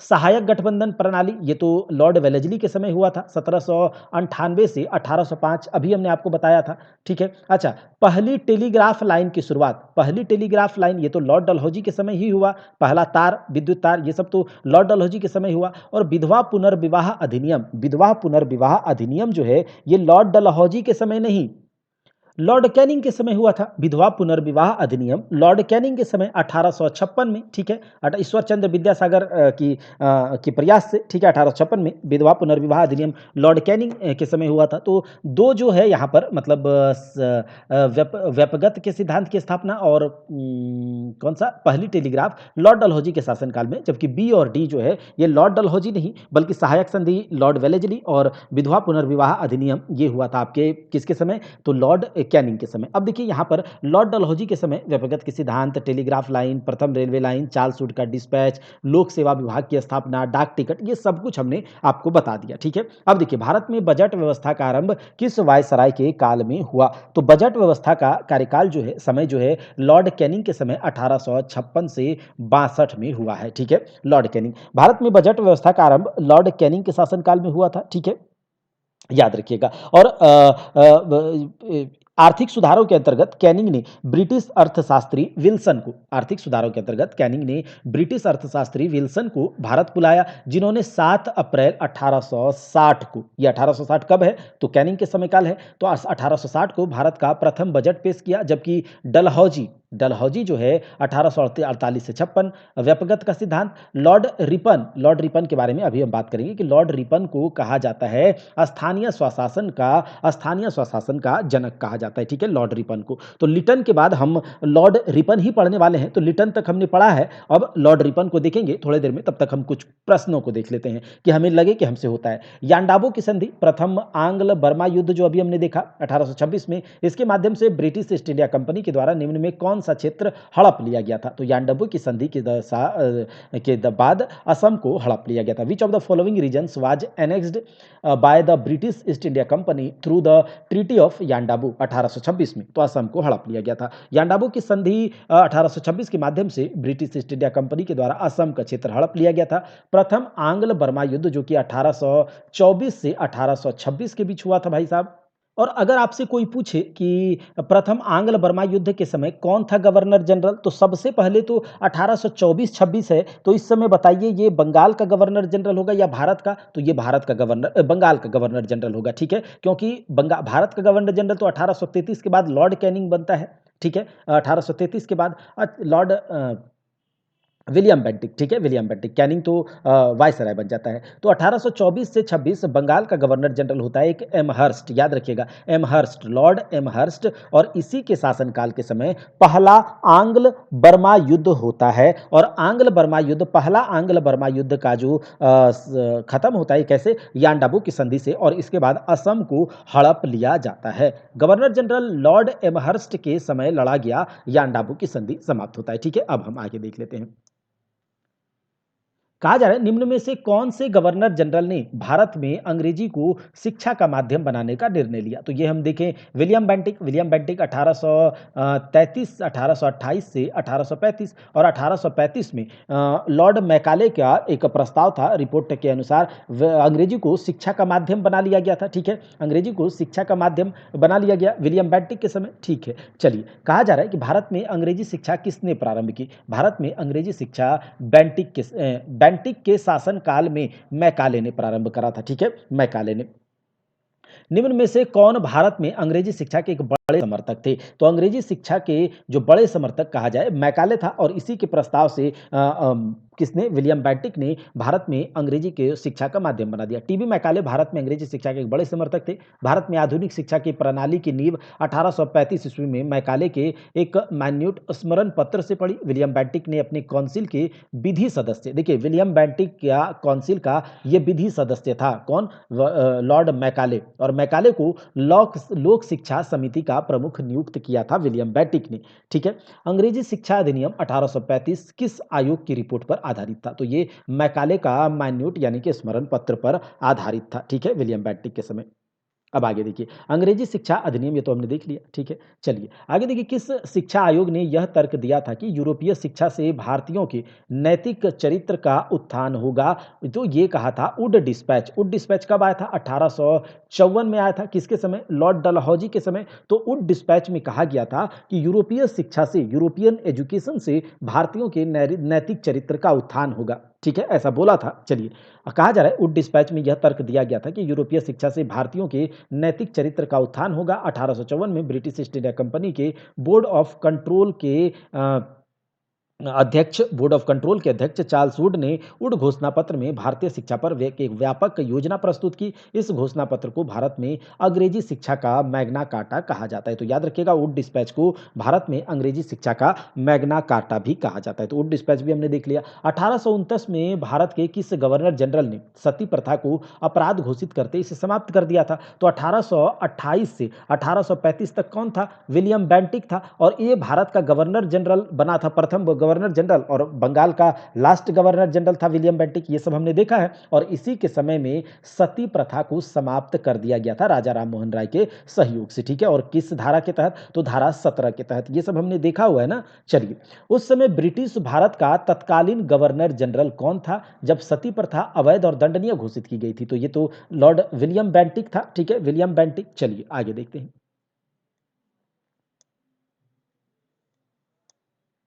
कहा जा रहा है कि निम्न में कौन सा गवर्नर जनरल ठगी प्रथा से संबंधित था? तो ठगी प्रथा विलियम बेंटिक, हमने कहा सती प्रथा और ठगी प्रथा कौन? William Bentinck. ठगी प्रथा और सती प्रथा कौन? William Bentinck. ठीक है, अच्छा, दास प्रथा को किसने समाप्त करा? तो दास प्रथा याद रखिएगा, लॉर्ड एलनबरो। लॉर्ड एलनबरो हमने अभी बताया था आपको 1800, लॉर्ड एलनबरो का था शायद 42 से 44। ठीक है, 42 से 44। तो बस आपको गवर्नर जनरल याद रखना है, 42 से 44 लॉर्ड एलनबरो। दास प्रथा, अच्छा, सती प्रथा और ठगी प्रथा किसके शासनकाल में? तो ये विलियम बेंटिक। ठीक है, विलियम बेंटिक। और पिंडारियों का दमन किसने किया था? ये आप कमेंट बॉक्स में बताइएगा। ठीक है, चलिए, तो विलियम बेंटिक के बारे में हमने देख लिया, गवर्नर जनरल ठगी प्रथा से, तो विलियम बेंटिक। अब देखिए, लॉर्ड विलियम बेंटिक ने कैप्टन स्लीमेन को ठगों के विरुद्ध कार्रवाई करने के लिए नियुक्त किया था। ठीक है, ठगों के विरुद्ध कार्रवाई करने के लिए किसे नियुक्त करा था विलियम बेंटिक ने? तो कर्नल स्लीमैन को, कर्नल स्लीमैन को। और उसने लगभग 1500 ठगों को, कर्नल स्लीमैन ने 1500 ठगों को बंदी बना लिया, और 1800, हाँ, और शेष जितना बचा था 15, उसको आजीवन क्या कर दिया? निर्वासित कर दिया। ठीक है, और 1837 ईस्वी के बाद संगठित रूप से ठगों का अंत हो गया था। ठीक है, ठगी प्रथा को किसने समाप्त किया? विलियम बेंटिक के समय, कर्नल स्लीपेन के सहायता से। किस वायसराय को भारत में वर्नाकुलर प्रेस एक्ट लागू करने के लिए जाना जाता है? अभी हमने कहा लॉर्ड लिटन तक हमने देखा है, तो लॉर्ड लिटन तक हम कर लेते हैं प्रश्नों को। ठीक है, तो लॉर्ड लिटन 1876 से 80, इसने भारत में वर्नाकुलर प्रेस एक्ट 1878, देसी प्रेस अधिनियम को लागू करने के लिए जाना जाता है। इस अधिनियम को मुंह बंद करने वाला अधिनियम। इस अधिनियम के तहत सोम प्रकाश, ठीक है, इस अधिनियम के तहत सोम प्रकाश, भारत मिहिर, ढाका सहप्रकाश, सहचर और अनेक समाचार पत्र के विरुद्ध मामले दर्ज किए गए थे। देखिए, भारत में समाचार पत्र कुछ बोल ना पाए, इसको मुंह बंद करने के लिए वर्नाक्युलर प्रेस एक्ट, यानी कि जो विदेशी भाषा में जो समाचार पत्र थे उसको उसके खिलाफ ये एक प्रेस एक्ट आया था, वर्नाकुलर प्रेस एक्ट। किसके समय में? लॉर्ड लिटन के समय में। किसके समय में? लॉर्ड लिटन के समय में। अच्छा, लॉर्ड लिटन के समय जो बहुत भीषण अकाल पड़ा हुआ था, ठीक है, कहाँ? पंजाब, हैदराबाद, मुंबई, मद्रास, इन सब तरफ में, मध्य भारत में। तो ये जो भीषण अकाल पड़ा था इस समय 1878 में, एक क्या हुआ था भाई साहब? तो एक क्या बोलते हैं, दिल्ली दरबार भी इसने लगाया। 1877 में कौन रिचर्ड स्ट्रेची की अध्यक्षता में जो है लिटन ने एक अकाल आयोग का गठन किया था और 1877 में इस हरामी ने क्या करा, एक भीषण भव्य दिल्ली दरबार का आयोजन किया था, पहला दिल्ली दरबार। और किस लिए, तो महारानी विक्टोरिया को कैसर हिंद की उपाधि देने के लिए। मतलब इतना लोग इधर से कोई मतलब नहीं था, वैसे भी हम लोग से इसको क्या मतलब था, ठीक है, अंग्रेज लूटने ही तो आए थे। तो 1877 में निम्न में से किस वायसराय ने महारानी विक्टोरिया को भारत की महारानी के रूप में स्वीकार करने के लिए एक दरबार का आयोजन किया था, कैसर हिंद, ठीक है। तो ये किया था किसने, लॉर्ड लिटन ने। किसने, लॉर्ड लिटन ने 1877 में ऐसा किया था इसने, ठीक है। चलिए, किस विधेयक में प्रावधान दिया गया है कि भारतीय न्यायाधीश भी यूरोपियन व्यक्तियों के व्यक्तियों पर मुकदमे चला सकते हैं, ताकि भारत में काम करने वाले अंग्रेज और भारतीय न्यायाधीशों के बीच समानता स्थापित करी जा सके। तो ये हुआ था इल्बर्ट बिल में। कब ये हुआ था, इल्बर्ट बिल में। देखिए ऐसा होता है कि लॉर्ड रिपन के समय, ठीक है, लॉर्ड लिटन के बाद कौन आता है, लॉर्ड लिटन ने जितनी भी गलतियां करी थी उस गलतियों को सुधारा था आकर के, कौन, लॉर्ड रिपन। तो लॉर्ड रिपन के समय एक बिल आता है, इल्बर्ट बिल। हम इसे अभी थोड़ा सा रिपन साहब को देख लेते हैं, फिर जाकर के हम कुछ देखेंगे। तो रिपन साहब ने, लिटन ने जो वर्नाकुलर प्रेस एक्ट लगाया था, तो रिपन साहब कब आते हैं, 1880-84, याद रखिएगा 1880-84 रिपन साहब का समयकाल। अब इसने जैसे ही इन्होंने ये यहाँ पर आए तो इसने सबसे पहले वर्नाकुलर प्रेस एक्ट को खत्म कर दिया, ठीक है। इसने सबसे पहले वर्नाकुलर प्रेस एक्ट को खत्म कर दिया और 1872 में जो पहली जनगणना की शुरुआत मेयो के समय में हुई थी, 1881 में भारत में नियमित तौर से जनगणना की शुरुआत जो हर 10 साल पर होने लगी, ठीक है। अच्छा, लॉर्ड रिपन को कहा जाता है स्थानीय स्वायत्त शासन का जनक कहा जाता है, स्थानीय स्वशासन का जनक, जो लोकल गवर्नेंस है उसका जनक के रूप में किसे, रिपन को जाना जाता है। तो याद रखिएगा लॉर्ड रिपन के बारे में, ठीक है, लॉर्ड रिपन के बारे में। और 1882 में, 1881 में ये हुआ, 1882 में एक हंटर कमीशन का गठन रिपन के समय होता है, हंटर कमीशन 1882। और ये किससे संबंधित था, एजुकेशन से। और किस एजुकेशन से, प्राइमरी एजुकेशन से। तो प्राइमरी एजुकेशन से संबंधित था आपका हंटर कमीशन। और हंटर कमीशन जो कि वुड डिस्पैच था उसका समीक्षा करने के लिए हंटर कमीशन का गठन किया गया था। और इसमें प्राइमरी एजुकेशन में कहा गया था कि प्राइमरी एजुकेशन में अगर देसी भाषा में सिखाया जाए तो अच्छा रहेगा, ठीक है। तो 1882 में हंटर कमीशन किसने लाया, रिपन ने लाया, ठीक है। और जो वर्नाकुलर प्रेस एक्ट था उसे खत्म कर दिया। एक बात ये हो गया। अच्छा, एक व्यक्ति है फ्लोरेंस नाइटिंगेल, इसने कहा था रिपन को भारत का उद्धारक कहा था, ठीक है। इसने कहा था रिपन को भारत का उद्धारक। अच्छा, इसी के समय, रिपन के समय इल्बर्ट बिल विवाद 1884 में इल्बर्ट बिल विवाद हुआ था। अच्छा, इल्बर्ट बिल विवाद के अनुसार ऐसा था कि जो भारतीय न्यायाधीश भी अंग्रेजों के खिलाफ कानून केस मतलब कि न्याय सुना सकते हैं, सजा सुना सकते हैं। तो अंग्रेजों को जो वेस्टर्न माइंडसेट तो अभी तक ऐसा है कि अरे भारतीय हमको सजा सुनाएंगे, इतनी इसकी हिम्मत, इसकी इतनी औकात, ये बात जो है इन अंग्रेजों को अभी तक समझ में, अभी तक ये हमें वेस्टर्न कल्चर का जो माइंडसेट है ये अभी तक हमें नीचा समझते हैं। ये बात तो आपको पता होगा, ठीक है। तो 1884 में जो इल्बर्ट बिल आया था उसको लेकर के बहुत ज्यादा भीषण हो हंगामा मचा और फिर इस इल्बर्ट बिल को वापस लेना पड़ा था। अच्छा, इसे श्वेत विद्रोह के नाम से भी जाना जाता है, याद रखिएगा इल्बर्ट बिल को श्वेत विद्रोह के यानी कि गोरों के द्वारा किया गया यह विद्रोह था कि नहीं, इस इल्बर्ट बिल को वापस लिया जाए, भारतीय न्यायाधीश हमें सजा नहीं सुना सकते, ठीक है। अच्छा, रिपन साहब ने, जो कि लिटन ने सिविल सेवा की परीक्षा में जो आयु 21 से 19 कर दिया था, ठीक है, तो रिपन आया और इसने 19 से 21 फिर कर दिया, ठीक है, 19 से 21 कर दिया। अच्छा, 1881 में पहला कारखाना अधिनियम आया था। याद रखिएगा बहुत बार पूछा गया है कि पहला कारखाना अधिनियम कब आया था, 1881। और इसमें कहा गया कि 7 साल से कम उम्र के बच्चे काम नहीं करेंगे, 7 साल से कम उम्र के बच्चे कारखानों में काम नहीं करेंगे, 1881 में आता है। तो लॉर्ड रिपन को कहा जाता है भारत का उद्धारक किसने कहा, फ्लोरेंस नाइटिंगेल ने।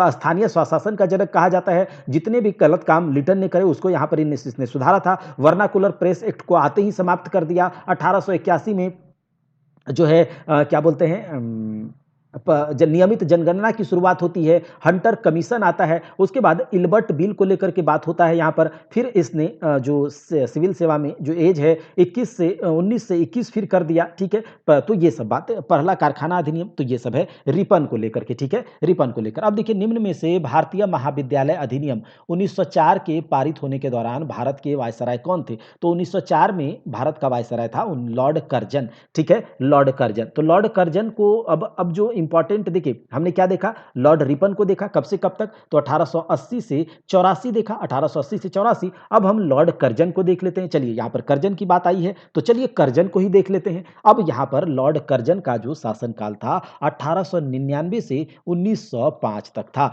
लॉर्ड कर्जन का शासनकाल कब से कब तक, 1899 से 1905 तक था। अच्छा, 1899 से जो 1905 तक था लॉर्ड कर्जन, तो इस समय क्या होता है, 1899 में अंग्रेजी स्वर्ण मुद्रा को जो है भारत की कानूनी मुद्रा घोषित कर दी गई लॉर्ड कर्जन के समय में, लॉर्ड कर्जन के समय में। अच्छा, लॉर्ड कर्जन के समय में रेलवे आयोग किसकी अध्यक्षता में, टॉमस रॉबर्टसन। याद रखिएगा, बहुत बार पूछा जाता है कि रेलवे आयोग किसके शासनकाल में, तो कर्जन के समय में। किसकी अध्यक्षता में, टॉमस रॉबर्टसन की अध्यक्षता में। अच्छा, एक पुलिस आयोग, पुलिस रिफॉर्म करने के लिए एक पुलिस आयोग एंड्रयू फ्रेजर की अध्यक्षता में पुलिस आयोग का गठन लॉर्ड कर्जन के समय। एक रेलवे आयोग का गठन टॉमस रॉबर्टसन की अध्यक्षता में। और एक विश्वविद्यालय आयोग, मतलब यूनिवर्सिटी आयोग जो है, ये इसकी अध्यक्षता किसकी अध्यक्षता में, सर टॉमस रैले की अध्यक्षता में लॉर्ड कर्जन के समय विश्वविद्यालय आयोग, उसके बाद रेलवे आयोग रॉबर्टसन की अध्यक्षता में, और एंड्रयू फ्रेजर की अध्यक्षता में पुलिस आयोग का गठन किया जाता है, ठीक है। अच्छा, जो कर्जन है इसे सहकारिता का जनक कहा जाता है। याद रखिएगा, लॉर्ड कर्जन को सहकारिता का जनक, मतलब कॉर्पोरेशन का जनक कहा जाता है, जिसके तहत छोटे मोटे किसानों को ब्याज पर ऋण वगैरह दिया जाता था, ठीक है। तो ये सहकारिता का जनक किसे कहा जाता है, लॉर्ड कर्जन को। और लॉर्ड कर्जन के समय ही 1904 में लॉर्ड कर्जन के, एक मिनट पेन चेंज कर लेते हैं तो थोड़ा समझ में आ जाए। चलिए एक मिनट, हाँ, लॉर्ड कर्जन के शासनकाल के समय ही 1904 में क्या होता है, एक भारतीय पुरातत्व विभाग, मतलब इंडियन आर्कोलॉजिकल डिपार्टमेंट की स्थापना होती है। 1905 में पूसा में एक कृषि अनुसंधान खोला गया, ठीक है, यह अभी भी है। पूसा में एक कृषि अनुसंधान केंद्र खोला गया था लॉर्ड कर्जन के समय में। लॉर्ड कर्जन के समय में जो है कृषि अनुसंधान केंद्र खोला गया था, कहां पर, पूसा में। और उसके बाद 1905 में, 1904 में क्या हुआ था, भारतीय पुरातत्व, देखिए लॉर्ड कर्जन के समय गुप्तचर विभाग की भी स्थापना होती है। लॉर्ड कर्जन के समय गुप्तचर विभाग की भी स्थापना होती है। लॉर्ड कर्जन के समय ही विक्टोरिया मेमोरियल का स्थापना होता है। और एक बहुत इंपॉर्टेंट है, 16 अक्टूबर 1905 को बंगाल विभाजन, लॉर्ड कर्जन के समय बंगाल को दो प्रांत में बांट दिया गया था, ठीक है। बंगाल विभाजन में बंगाल को दो प्रांतों में, दो प्रोविंस में बांट दिया गया, एक पूर्वी बंगाल और दूसरा असम प्रांत। एक पूर्वी बंगाल, दूसरा असम, एक एक होता है पूर्वी बंगाल और असम प्रांत, एक पूर्वी बंगाल और असम प्रांत, और दूसरा था पश्चिमी बंगाल और पूर्वी बंगाल, मतलब जो बांग्लादेश वाला रीजन है। तो बंगाल का विभाजन कर दिया गया था किसके समय में, लॉर्ड कर्जन के समय में। ये इंपॉर्टेंट है, 16 अक्टूबर 1905 को, ठीक है, 16 अक्टूबर 1905 को। उसके बाद देखिए, ये सब तो हमने देख लिया, विक्टोरिया मेमोरियल, बंगाल विभाजन, कृषि अनुसंधान केंद्र पूसा में, गुप्तचर विभाग, भारतीय पुरातत्व विभाग का स्थापना, सहकारिता का जनक, रेलवे आयोग, विश्वविद्यालय आयोग, पुलिस आयोग, ये सब लॉर्ड कर्जन की अध्यक्षता में। तो ये सब हम देख लिए। तो ये लॉर्ड कर्जन में देखिए क्या कहा जा रहा है कि भारतीय महाविद्यालय अधिनियम 1904 में पारित होने के बाद भारत का वायसराय कौन था, लॉर्ड कर्जन था। अभी हमने देखा, देखिए 1902 में सर टॉमस की अध्यक्षता में विश्वविद्यालय आयोग, तो हमने देख लिया, लॉर्ड कर्जन को देख लिया हमने।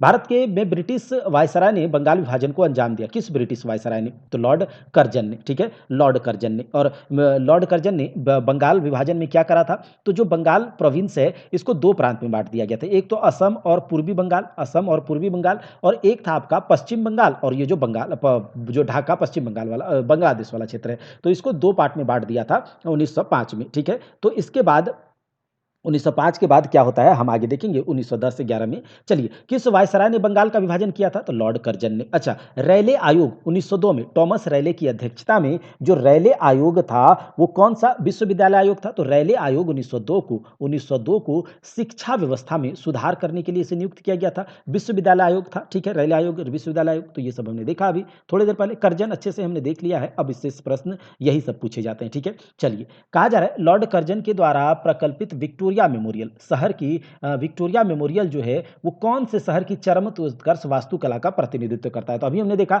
लॉर्ड कर्जन के द्वारा ही विक्टोरिया मेमोरियल का स्थापना करा जाता है। विक्टोरिया मेमोरियल जो आप कोलकाता में देखते हैं, इसका कंस्ट्रक्शन किसके समय में हुआ था? तो लॉर्ड कर्जन के समय में, ये हमने देखा हुआ है। चलिए, किस वायसराय के कार्यकाल के दौरान भारत की राजधानी कलकत्ता से स्थानांतरित होकर दिल्ली बन गई? तो चलिए, अब हम लॉर्ड कर्जन के बाद किसकी बात करेंगे? लॉर्ड कर्जन के बाद लॉर्ड मिंटो द्वितीय। देखिए, हमने लॉर्ड मिंटो फर्स्ट के बारे में बात करा था ना, कब बात करा है? 1807 से 13। तो लॉर्ड मिंटो फर्स्ट, इसमें क्या था? अमृतसर की संधि, यही एक इंपॉर्टेंट था लॉर्ड मिंटो। और एक 1813 का जो चार्टर एक्ट था जिसमें कहा गया था ब्रिटिश ईस्ट इंडिया कंपनी का जो व्यापारिक एक अधिकार है उसे छीन लिया गया था 1813 में, और कहा गया था केवल चीन के साथ व्यापार, चाय के साथ व्यापार और अफीम का व्यापार जो है अभी करेगा केवल ब्रिटिश ईस्ट इंडिया कंपनी, बाद बाकी सब करेगा। तो ये सब हमने देखा था पहले।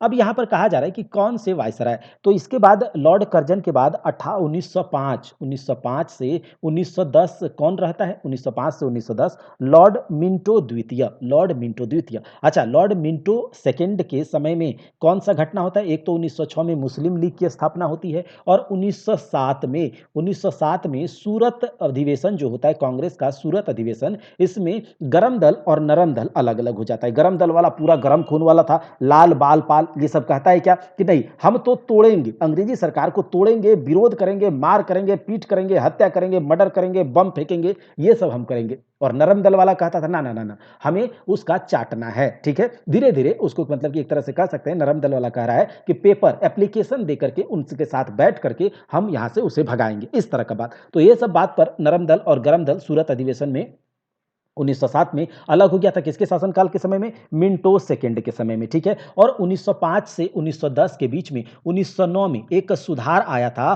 कौन सा? मार्ले मिंटो सुधार। मार्ले मिंटो सुधार, जिसे कि कहा जाता है सांप्रदायिक जो निर्वाचन है उसका सांप्रदायिक निर्वाचन इसमें आया था कि मुसलमानों के लिए एक अलग निर्वाचन व्यवस्था की व्यवस्था करी गई थी मार्ले मिंटो सुधार के द्वारा। मार्ले मिंटो सुधार, तो मार्ले जो मिंटो द्वितीय था 1905 से 1910, मार्ले मिंटो सुधार इसी के समय आया। वो किस लिए था? तो मुसलमानों के लिए अलग निर्वाचन व्यवस्था के लिए 1906 में मुस्लिम लीग की स्थापना हुई थी। ये सब याद रखिएगा, मिंटो द्वितीय। अब आता है लॉर्ड हार्डिंग द्वितीय। लॉर्ड हार्डिंग द्वितीय, ठीक है। ये लॉर्ड हार्डिंग द्वितीय का शासनकाल कब से कब तक था? तो 1910 से 1916। 1910 से 1916। अब देखिए 1910 से 1916 के बीच में क्या यहां पर होता है? इस समय क्या होता है? राजा जॉर्ज पंचम भारत आया। इसी के शासनकाल में राजा जॉर्ज पंचम भारत कब आया? 12 दिसंबर 1911 को। 12 दिसंबर 1911 को राजा जॉर्ज पंचम भारत आया, ठीक है। और जब ये इतना बड़ा पोस्ट वाला आदमी भारत आ रहा था तो उसके लिए कुछ करना होगा ना, सेलिब्रेशन। तो दिल्ली में एक भव्य दरबार, दिल्ली दरबार का आयोजन किया जाता है। और जब राजा यहां पर आता है तो ये आया तो कुछ ना कुछ बड़ा बड़ा डिसीजन करके गया था। तो लॉर्ड हार्डिंग द्वितीय यानी कि 1910 से 16 के समय में जब जॉर्ज पंचम यहाँ आया था तो दिल्ली दरबार लगाया गया था। और पहला दिल्ली दरबार तो किसके शासनकाल में? लॉर्ड लिटन के शासनकाल में हमने देखा था 1877 में, और दूसरा 1911 में हुआ दिल्ली दरबार का आयोजन, ठीक है। और इस दिल्ली दरबार में दो इंपॉर्टेंट डिसीजन लिया गया। एक तो बंगाल विभाजन जो कि 1905 में हुआ था उसे रद्द कर दिया गया, बंगाल विभाजन को। और दूसरा यहां पर यह काम हुआ कि जो बंगाल की राजधानी कलकत्ता से हटा करके कहां लाने की घोषणा कर दी गई? दिल्ली। कलकत्ता से हटाकर भारत की राजधानी को दिल्ली कर दिया गया। लेकिन लॉर्ड डलहौजी ने, जो कि भारत की ग्रीष्मकालीन राजधानी शिमला को रखा था, वो अभी शिमला ही रहेगा। लेकिन जो ऐसे राजधानी है कलकत्ता से हटाकर दिल्ली करने का डिसीजन सुनाकर चला गया कौन? जॉर्ज पंचम। ये कब हुआ है? लॉर्ड हार्डिंग द्वितीय के समय में। अब यहां पर क्या होता है लॉर्ड हार्डिंग द्वितीय के समय में? देखिए 23 दिसंबर 1912 को 23 दिसंबर 1912 को रास बिहारी बोस 23 दिसंबर 1912 को रास बिहारी बोस और उनके कुछ साथियों के द्वारा लॉर्ड हॉर्डिंग पर दिल्ली में बम फेंका जाता है, ठीक है। और इस दिल्ली में जो बम फेंका जाता है लॉर्ड हॉर्डिंग पर, इसमें ये बच जाता है और इसके बाद इसी कांड में बाल मुकुंद नाम के जो इसका दोस्त था उसको फांसी की सजा दे दी जाती है, ठीक है। फांसी की सजा दे दी जाती है, ठीक है। अच्छा, लॉर्ड होर्डिंग के समय ही 1916 में बनारस हिंदू विश्वविद्यालय, अच्छा, लॉर्ड होर्डिंग को 1916 में बनारस हिंदू विश्वविद्यालय बीएचयू का कुलपति भी नियुक्त किया जाता है, याद रखिएगा, बनारस का कुलपति भी नियुक्त किया जाता है। अच्छा, लॉर्ड हॉर्डिंग के समय एक बॉम्बे क्रॉनिकल एक पत्रिका था, ठीक है, जिसका कि किसके द्वारा लॉन्च किया गया, फिरोज शाह मेहता के द्वारा, और एक प्रताप नाम का पत्रिका था, गणेश विद्यार्थी के द्वारा लॉन्च किया पब्लिश किया जाता था। तो याद रखेंगे लॉर्ड हॉर्डिंग द्वितीय 1910 से 16। इसके समय का जो इंपॉर्टेंट घटना है, एक तो आपका जॉर्ज पंचम आया था, दिल्ली दरबार इसने आयोजित करा और दिल्ली दरबार में बंगाल विभाजन को, और उसके बाद कलकत्ता से दिल्ली को स्थानांतरित कर दिया राजधानी। 1911 में इसकी घोषणा करी गई और 1912 में कलकत्ता से दिल्ली राजधानी को बदल दिया गया। ये सब है। तो लॉर्ड हॉर्डिंग के शासनकाल में 1911 में तृतीय तृतीय दिल्ली दरबार का आयोजन किया गया था, याद रखिएगा, 1911 में तृतीय दिल्ली दरबार का आयोजन किया गया और जॉर्ज पंचम के राज्याभिषेक दरबार की घोषणा की गई। दिल्ली दरबार में ही बंगाल विभाजन को निरस्त किया गया, कलकत्ता से, ये सब हमने देख लिया। चलिए आगे देखते हैं, निम्न में से भारत के किस वायसराय के ने 1943 के बंगाल के अकाल पर ध्यान दिया और सेना को भूख से पीड़ित ग्रामीण बंगालियों को राहत सामग्री वितरित करने का आदेश दिया था? Which of the following viceroys of India addressed the Bengal famine of 1943? अच्छा, 1943 का जो ये बंगाल फेमाइन होता है, ये किस कारण से हुआ था भाई साहब? तो एक बीमारी है प्लांट्स का, धान के पौधों में होने वाला बीमारी, जो कि था brown leaf spot of rice, ठीक है, brown leaf spot of rice, यानी कि भूरे भूरे चकते दाग जैसे जो है उसके धान के ऊपर कवक, एक फंगस होता है, कवक का अटैक होता है, कवक के द्वारा इस पर एक रोग होता है धान के पौधों पर, जिसे कहा गया brown leaf spot of rice. और ये जो बीमारी है धान का, इसमें पूरा का पूरा खेत पथार जो है पूरा बर्बाद हो गया और इसके बाद जो है बंगाल का फेमाइन आया था 1943 में। और 1943 में जो था, जो क्या बोलते हैं, लॉर्ड वेवेल था यहाँ का वायसराय, ठीक है, लॉर्ड वेवेल था और उसने इस फेमाइन पर ध्यान दिया, ठीक है। तो याद रखिएगा वर्ष 1943-44 में बंगाल, वर्तमान बांग्लादेश, भारत का पश्चिम बंगाल, बिहार, उड़ीसा, इसमें भीषण अकाल पड़ा था, जिसमें लाखों लोगों को भूख से तड़पकर मौत हो गई। और तत्कालीन वायसराय जो उस समय था लॉर्ड वेवेल ने बंगाल के अकाल पर ध्यान दिया और सेना को भूख से पीड़ित बंगालियों को राहत सामग्री वितरित करने का आदेश दिया था। किस वायसराय के शासनकाल में के दौरान दांडी यात्रा हुई थी? तो दांडी यात्रा जो हुआ था लॉर्ड इरविन के शासनकाल। तो लॉर्ड इरविन को हम पढ़ लेते हैं थोड़ा सा। चलिए, तो लॉर्ड इरविन की बात जब आ रही है, तो लॉर्ड इरविन का शासनकाल, मतलब भारत का वायसराय, ये कब रहा? 1926 से 1931 तक, 1926 से 1931 तक। अच्छा, 1926 से 1931 के बीच में जो इंपॉर्टेंट घटना है, एक आपका 1928 का साइमन कमीशन। देखिए, साइमन कमीशन, अच्छा, साइमन कमीशन जब आता है 1928 में, ठीक है, तो इसका विरोध होता है बंबई में, कहा जाता है गो बैक साइमन, ऐसा कहा जाता है ना, साइमन गो बैक करके 1928 में। तो इसमें लाठी चार्ज भी होता है अलग अलग जगहों पर, जिस पर लाला लाजपत राय की मौत भी हो जाती है पुलिस के लाठी से मार खाने से, ठीक है। तो ये सब हुआ था यहाँ पर। तो 1928 में साइमन कमीशन बंबई पहुंचा था, वहां पर गो बैक साइमन का नारा लगा था, ठीक है।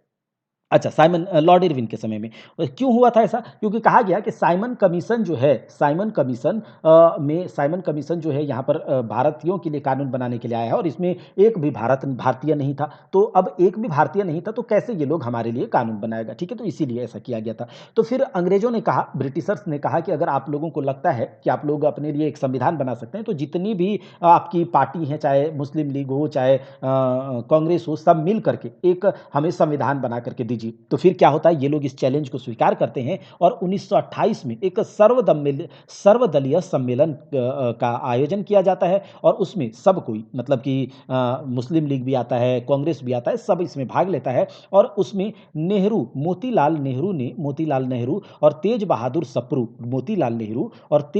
सप्रू, ने मिलकर एक रिपोर्ट जारी करा, जिसे नेहरू रिपोर्ट कहा जाता है। क्या? जिसे नेहरू रिपोर्ट कहा जाता है। और इस नेहरू रिपोर्ट से जो मोहम्मद अली जिन्ना है, ये खुश नहीं था। इसने कहा कि इसमें और भी चीज ऐड होनी चाहिए, तो उसने 14 मांग को इसमें रखा था। तो इसे कहा जाता है मोहम्मद अली जिन्ना का 14 सूत्री मांग। पूछा जाता है मोहम्मद अली जिन्ना का 14 सूत्री मांग कब आया था? तो 1928 में जो सर्वदलीय सम्मेलन हुआ था, तो उसमें नेहरू रिपोर्ट में इसने कुछ फ़ॉल्ट बताए कि नहीं इसमें और कुछ ऐड होना चाहिए, 14 और माँगें इसने प्रस्तुत करी थी, ठीक है? अच्छा, लाला लाजपत राय मतलब जब मौत हो जाती है साइमन गो बैक के साइमन कमीशन का जो विरोध होता है, तो उसके विरोध में दिल्ली असेंबली में 1929 में बम फेंका जाता है और उसके बाद इसी के लॉर्ड इरविन के समय में लाहौर में जतिन दास ने 13 जुलाई 1929 को जतिन दास ने भूख हड़ताल करा और 64 दिन के भूख हड़ताल के बाद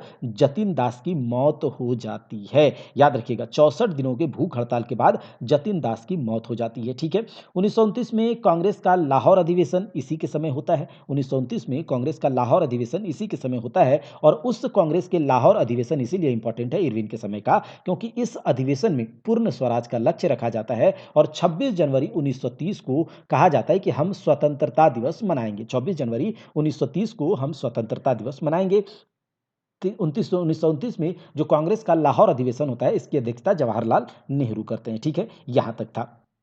अच्छा, तो ये सब लॉर्ड इरविन के समय की बात है, लॉर्ड इरविन के समय की। उसके बाद बहुत सारी बातें हैं क्योंकि लॉर्ड इरविन के समय में जो गोलमेज लंदन में पहला गोलमेज यानी कि राउंड टेबल कॉन्फ्रेंस होता है, इसमें कांग्रेस एक भी कांग्रेसी भाग नहीं लेते हैं। उसके बाद जो गांधी जी वहाँ से लौट करके आते हैं तो गांधी जी ने सविनय अवज्ञा आंदोलन शुरू किया, ठीक है, सविनय अवज्ञा अवज्ञा आंदोलन। उसके बाद यहाँ पर दांडी यात्रा होता है, ये सब जो है सब इरविन के समय का। तो ये इतना हम लोग अगर डिटेल में यहाँ पर पढ़े ना कि वायसराय को, तो जितना हमने पढ़ा है वो बहुत काफ़ी है। लेकिन अगर और डिटेल में पढ़ना है तो इसे हमें थ्योरी क्लास में कन्वर्ट करना होगा, ठीक है, थ्योरी क्लास में। यहाँ पर हम ऑब्जेक्टिव में जितना भी डिटेल हो सकता है वो हम कर रहे हैं। अगर और डिटेल में आप चाहते हैं तो इससे पढ़िए, साथ ही साथ बहुत ज़्यादा कमेंट करें या फिर सपोर्ट कीजिए इतना इस चैनल को, अपने चैनल को। आपका परिवार है परीक्षा हॉल 24/7, तो पूरा आपके साथ हम कदम से कदम मिलाकर आपको थ्योरी भी पढ़ाएंगे, चाहे वो पॉलिटी का हो, हिस्ट्री का हो, ज्योग्राफी का हो, इकोनॉमिक्स का हो, फिजिक्स, केमिस्ट्री, बायोलॉजी का हो या फिर किसी और सब्जेक्ट का हो, हर एक चीज़ आपको यहाँ पर कवर कराया जाएगा। तो आज के लिए इतना ही हम लोग रहने देते हैं।